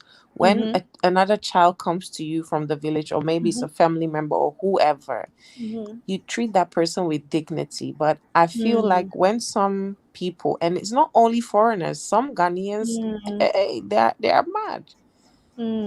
They just feel like because they have money, they can do any and everything they want. And that is just so crazy. So crazy. I was gonna say that, and 100%. Again, I was talking to another one of my nannies, Debra Mini, another one of my nannies who talked about how originally when she came to live with my grandma, she was helping out, but she would go to school as well. Her mom didn't want her to come to the city because there'd been so many horror stories of people now moving from the village. Oh, Vanessa. There'd been so many horror stories of people moving from the village to the city, and then people's kids being abused in the city, right? And so I think it comes back to that, you know, what Ivy was saying about, you know, the legislation that's being put in place already. I think that a conversation that can happen is, I don't mind if I am in a more fortunate position and somebody can send my their children to me to help out. Mommy, I'm on a okay. Mommy, I'm like, there's like 500 people watching me right now. Okay, no problem.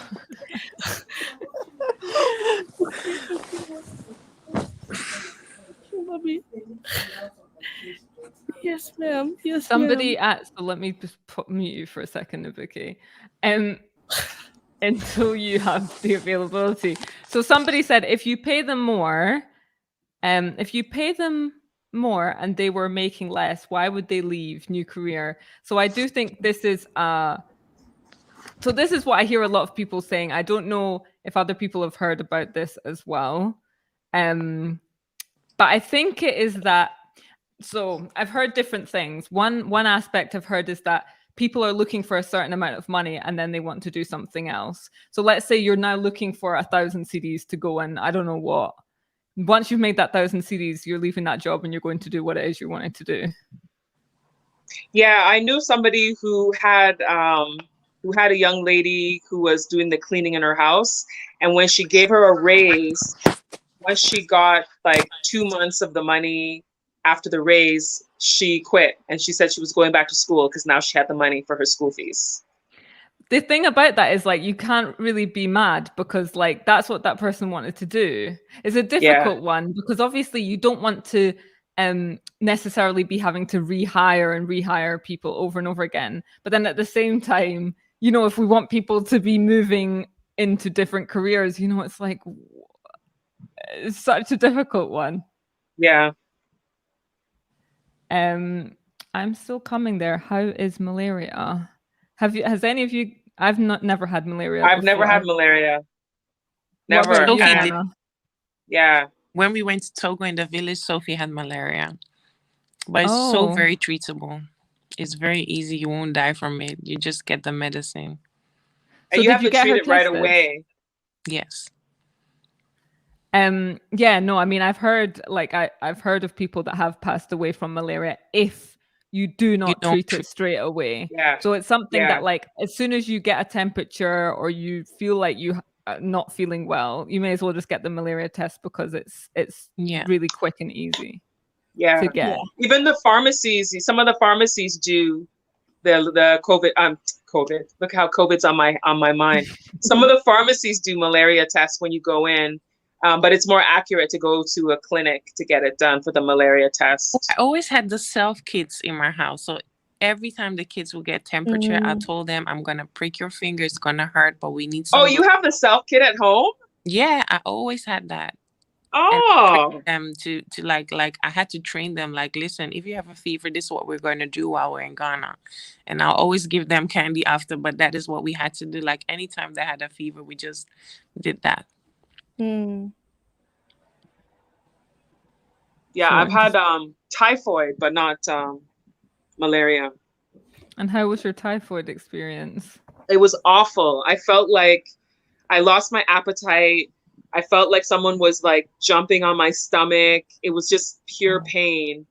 And I know it was from a wedding that I had gone to, that I ate something at the wedding, because that was the only place that I had eaten the day before when suddenly I became ill.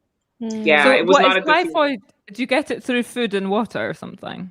Yeah, you can get it through food and water. And I got the vaccination for typhoid and I still got it. I feel like, no, that's not good. Somebody's trying to Mommy. Hi, Mommy. Hi. How are you? I'm good. How are you?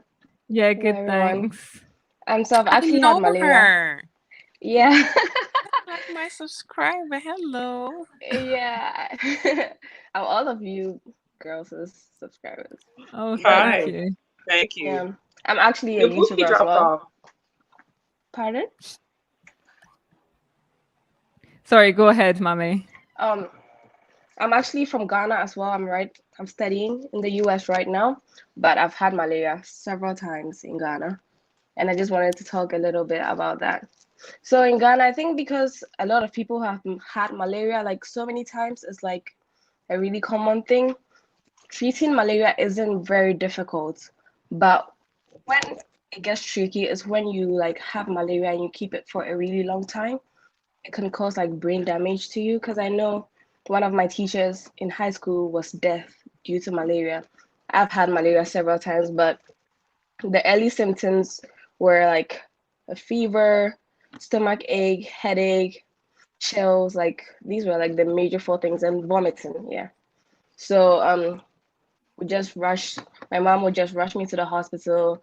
I'll get some medication, and I just have to like eat a lot, and I'll be fine. Take my medication, and I'll be fine.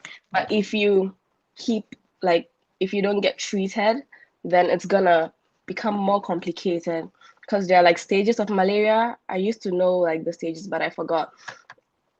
And so many people will just like stay at home and like try and treat it themselves. And that's when it got like really, really bad for them and stuff. Because I had a friend that almost died because of malaria. She knew she had malaria. She was just too stubborn to go to the hospital to get treated for it.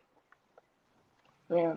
But my cousin almost died from malaria, and another friend of mine who's from Uganda and was living in Sierra Leone, she also almost died from malaria too. So I know what you're talking about. Yeah, you just have to like identify it real quick and treat it. Yeah. Yeah. The best way.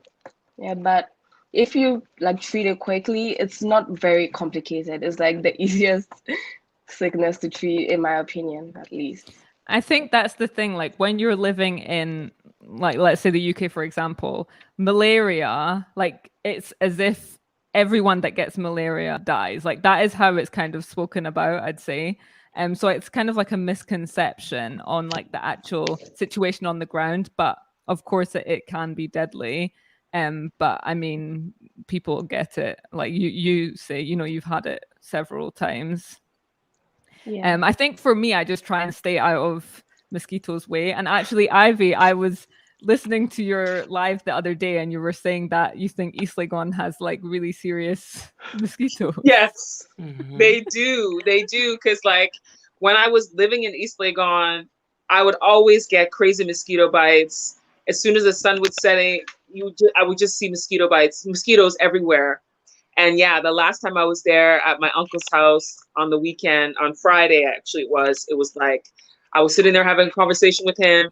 Then I looked down at my arm, and I swear it was like looking at a movie, this like huge mosquito just on my arm as if it was ready to attack. And I was like, ah! I just, boom, I got him. It's very true, because I've lived in East Legon and I've lived in Airport, and East Legon definitely has way much more mosquitoes. I'm wondering, I don't know. Yeah. I think it must be the water level under the ground or whatever, making it a more like delightful place for mosquitoes to live. Yeah. But Mommy also has a YouTube channel. Baby, this is Vanessa. You need to shout out your channel. Oh yeah, I actually do have a YouTube channel where I promote my town, Kaswa, to the world. Kaswa. Yes, Kaswa. Central region, Kaswa. Did you buy a house or something? Was that your channel? Oh yeah. Oh, cool. Yeah, I saw your video. It went viral. Yeah. Oh, nice. So what's your channel's name? It's Mami Sika. I think my name is the same. Mami I don't know how Sika. to get the names on the screen. I've been trying. Very good. Guys, I can't keep so looking at my face. I look so tired, so I'm going to sleep. Okay, well, Anna, have a Bye. nice It was so good to see you, Anna. Very nice to see you too, Ivy. You look great. Everyone needs to go over to the Achampong Family channel and subscribe to Anna for enduring this late night. Thank you. Yeah, bye. Great videos. I just watched her last one, the Q&A. Oh, I've not watched it yet. I'm gonna watch it soon. Yeah, I just watched it. So it's a good one. I'm like showing all kinds of cleavage today. Like, sorry, my dog's pooed, so I had to go. Oh, thanks, Ndubuke. How many dogs do you have? You say dogs? Two. and they were screaming. That's why they woke my mom up, who proceeded to now wake me up. Hi, mommy. The treatment for malaria is to prevent death. The treatment for malaria is to prevent death, correct? But once treated, the virus is dormant, not killed or cured. So I have heard, so like I know that in Scotland, for example, you can't donate blood if you've had malaria. I feel like if you've had malaria ever, you're not allowed to donate blood. So maybe that's true that it is dormant in some way in your body. Because right here last week I was trying to donate blood, and they asked me like a bunch of questions. I answered them, and the last question was, have you had any illness in your life? And I was like, oh, I haven't had anything major, just like malaria. And they were all freaking out, and they checked their like handout or whatever, and it was top on the list, like a no, if you've had malaria you cannot donate blood. Yeah, I knew that. Okay. There's a limitation on it though. I've heard that it's like you can't donate blood for a number of years afterwards. But if you've had it multiple times, then no, you won't be able to. But I've heard that you can. I think it's after like 3 to 5 years or something like that. But they still outside of African countries, like Canada would still be like, it was 10 years ago, they'd still be like, no, you can't donate. Because I know someone who had malaria and she's back in Canada and she can't donate blood. And it was a long time ago. It was like 10 years ago or something. Wow. But I'm sure in Ghana, they probably still would do it. Okay. Hi, Crown Clear Water. How are you doing? Good. How are you? Yeah, good, thanks. Have you got any beautiful questions? Have you got any like questions or topics that you it's not on malaria actually.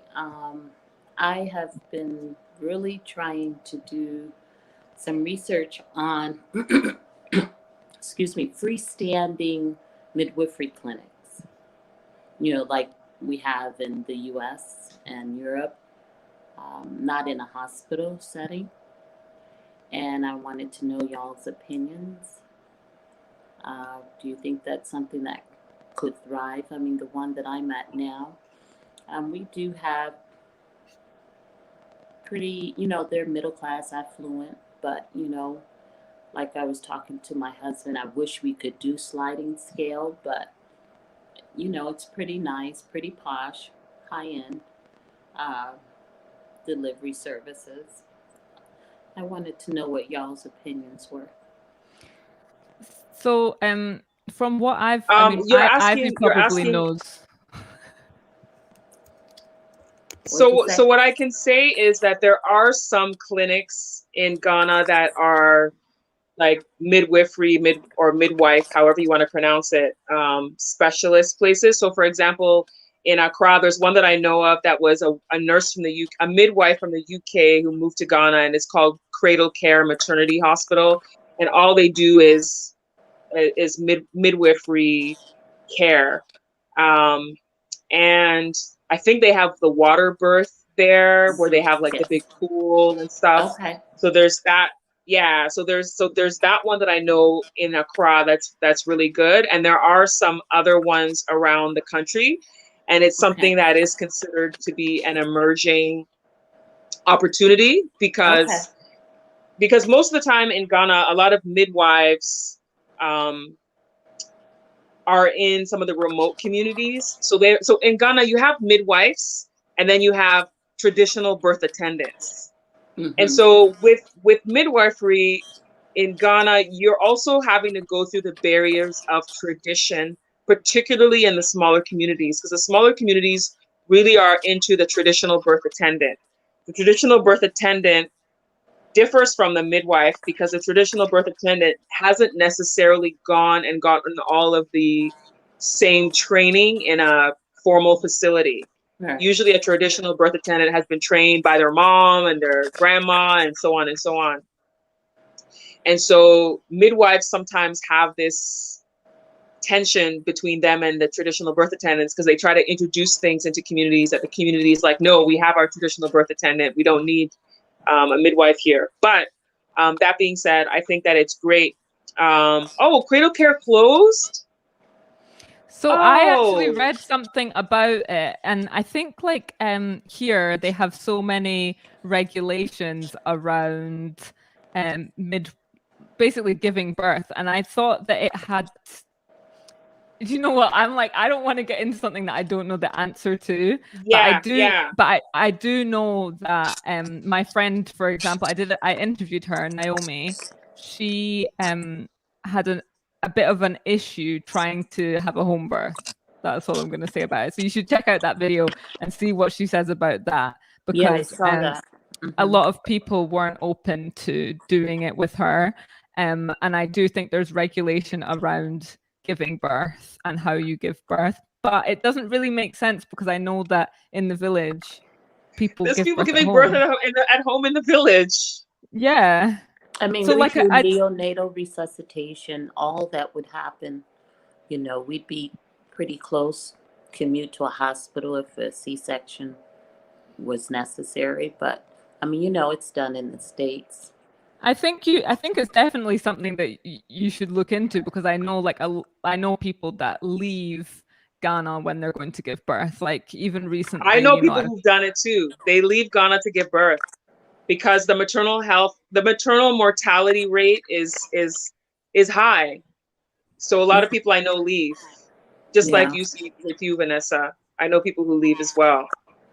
So yeah, if there was more like sort of places that would cater to those people that would leave for them to stay, I think they would be happy about it. Okay. So yeah, you could definitely check it out. But I would recommend, if you're thinking of doing that, I would recommend coming to Ghana and spending the time doing your research. Don't just come and try to start. Come and spend some time doing research, talking to people and finding out as much information as possible if you're able to do it. Because if anything, maybe you might have to partner with an existing clinic or something. Yeah, I was thinking about that. I'm coming for the third time, my husband and I, and my daughter, January. By the way, I need some consulting help. We want to look for property and stuff. But the other thing is my husband is wanting to continue aquaponics farming, you know, for vegetables to like hotels and restaurants. Don't really want to compete with community vegetable vendors as much as the hotels and restaurants. And what do you all think about that? I think if you can find a way to collaborate, this is what we're talking about earlier on the live, where we're talking about we need more jobs for people that are in the local communities. So definitely, if you're coming in and you believe in aquaponics and you believe that it can create jobs for people in the local communities, then I'd say bring them on board, as long as you're paying them well, and you are just contributing. I think we need more local products in the spaces. I even saw somebody in the comment section talking about more people need to create like black hair products that are good for black skin, and I support it. So I think it's a good idea if you can find the right community and you can bring some people on board. Please brain game. Bring what you say? I'm sorry. Brain gain. We're talking about bringing more jobs to Ghana, and brain gain.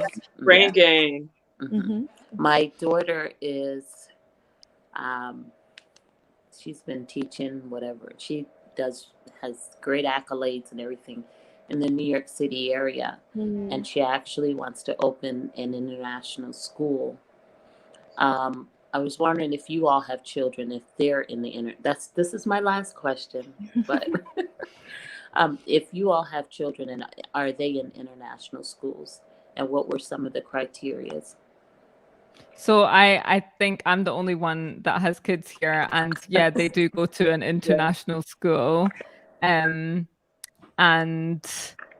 I guess my criteria was somewhere that I thought that they would be happy, somewhere that wasn't too different from the system that they came from, and yeah, that sort of thing, really.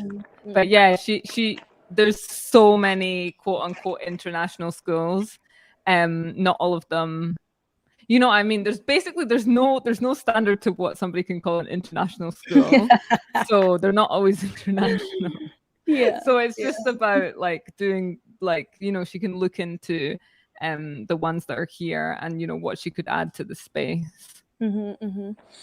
Alrighty, thank you all. Yeah, because there's thanks. before you go, there's 3 types of international schools though. There's the ones with the UK curriculum, there's ones with the American curriculum, and then you'll find ones that have a European curriculum. So you have to decide on which one you prefer.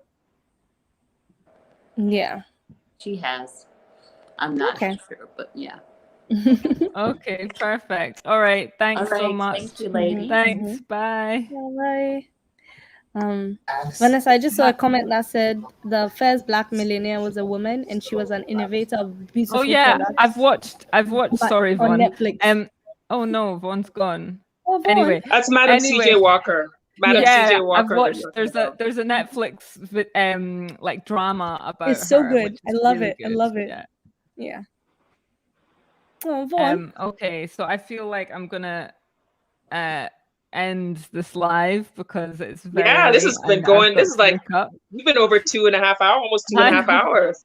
It's so long, but there's still a lot of people here, to be honest. Thank Let me you see all if there's for any burning questions in the comment section. Have you seen any, Nabuke? Let me see. Sorry. I have an issue with.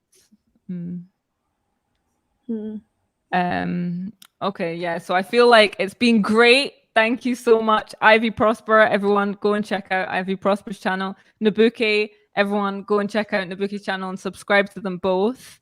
And thank you for watching all the way through to now. And please do subscribe to my channel as well. And maybe we can do this more often. Maybe we can do it once a month. What day is it today? Monday. First Monday of every month. I'm gonna make it a thing. So come back and see me live again, and maybe Ivy and Nabuke will join again. I tried to put my name in capital, Vanessa. I changed it to small letters. So I didn't like put my name and Ivy's name in capital on purpose. It was like Vanessa small letters. Oh no, it's fine. I mean, you can tag them. Okay, let me actually, I'm going to post their channels. Just give me a second and I can post the links. Yay, everybody subscribe. There is how many of you? 300 and something. That means I want 300 and something extra subscribers. I love your energy, Nabuke. Yeah. Okay, so this one is oh no, that was the wrong one. Sorry. Oh no, where is it? There it is. It's at the bottom. This one is Ivy's channel, and you can just click that link there. And then this one, let me find the bouquet. Sorry guys, I'm trying to be fast. And this it's been a good live. Yeah, it's been a great. Fantastic live. Yeah. This is Nabuke's channel, so check them out. And somebody said any single ladies. I'm not single, but I don't know about the other two. I no longer am speaking on my relationship status. I'm young. Oh. Yeah. Choose your Instagram spot. I did an interview with someone recently, and I didn't like the clickbait style headline that was used. So now I'm. I mean, I also feel like if it's a man, nobody's asking if they're single, but if it's a woman, people are asking if that's they're single. very true. That's so true. That is very true. That is so true. Keep your sexism to yourself. No, I'm joking. Okay, thanks everyone for watching, and see you all later. Thank you guys. Bye.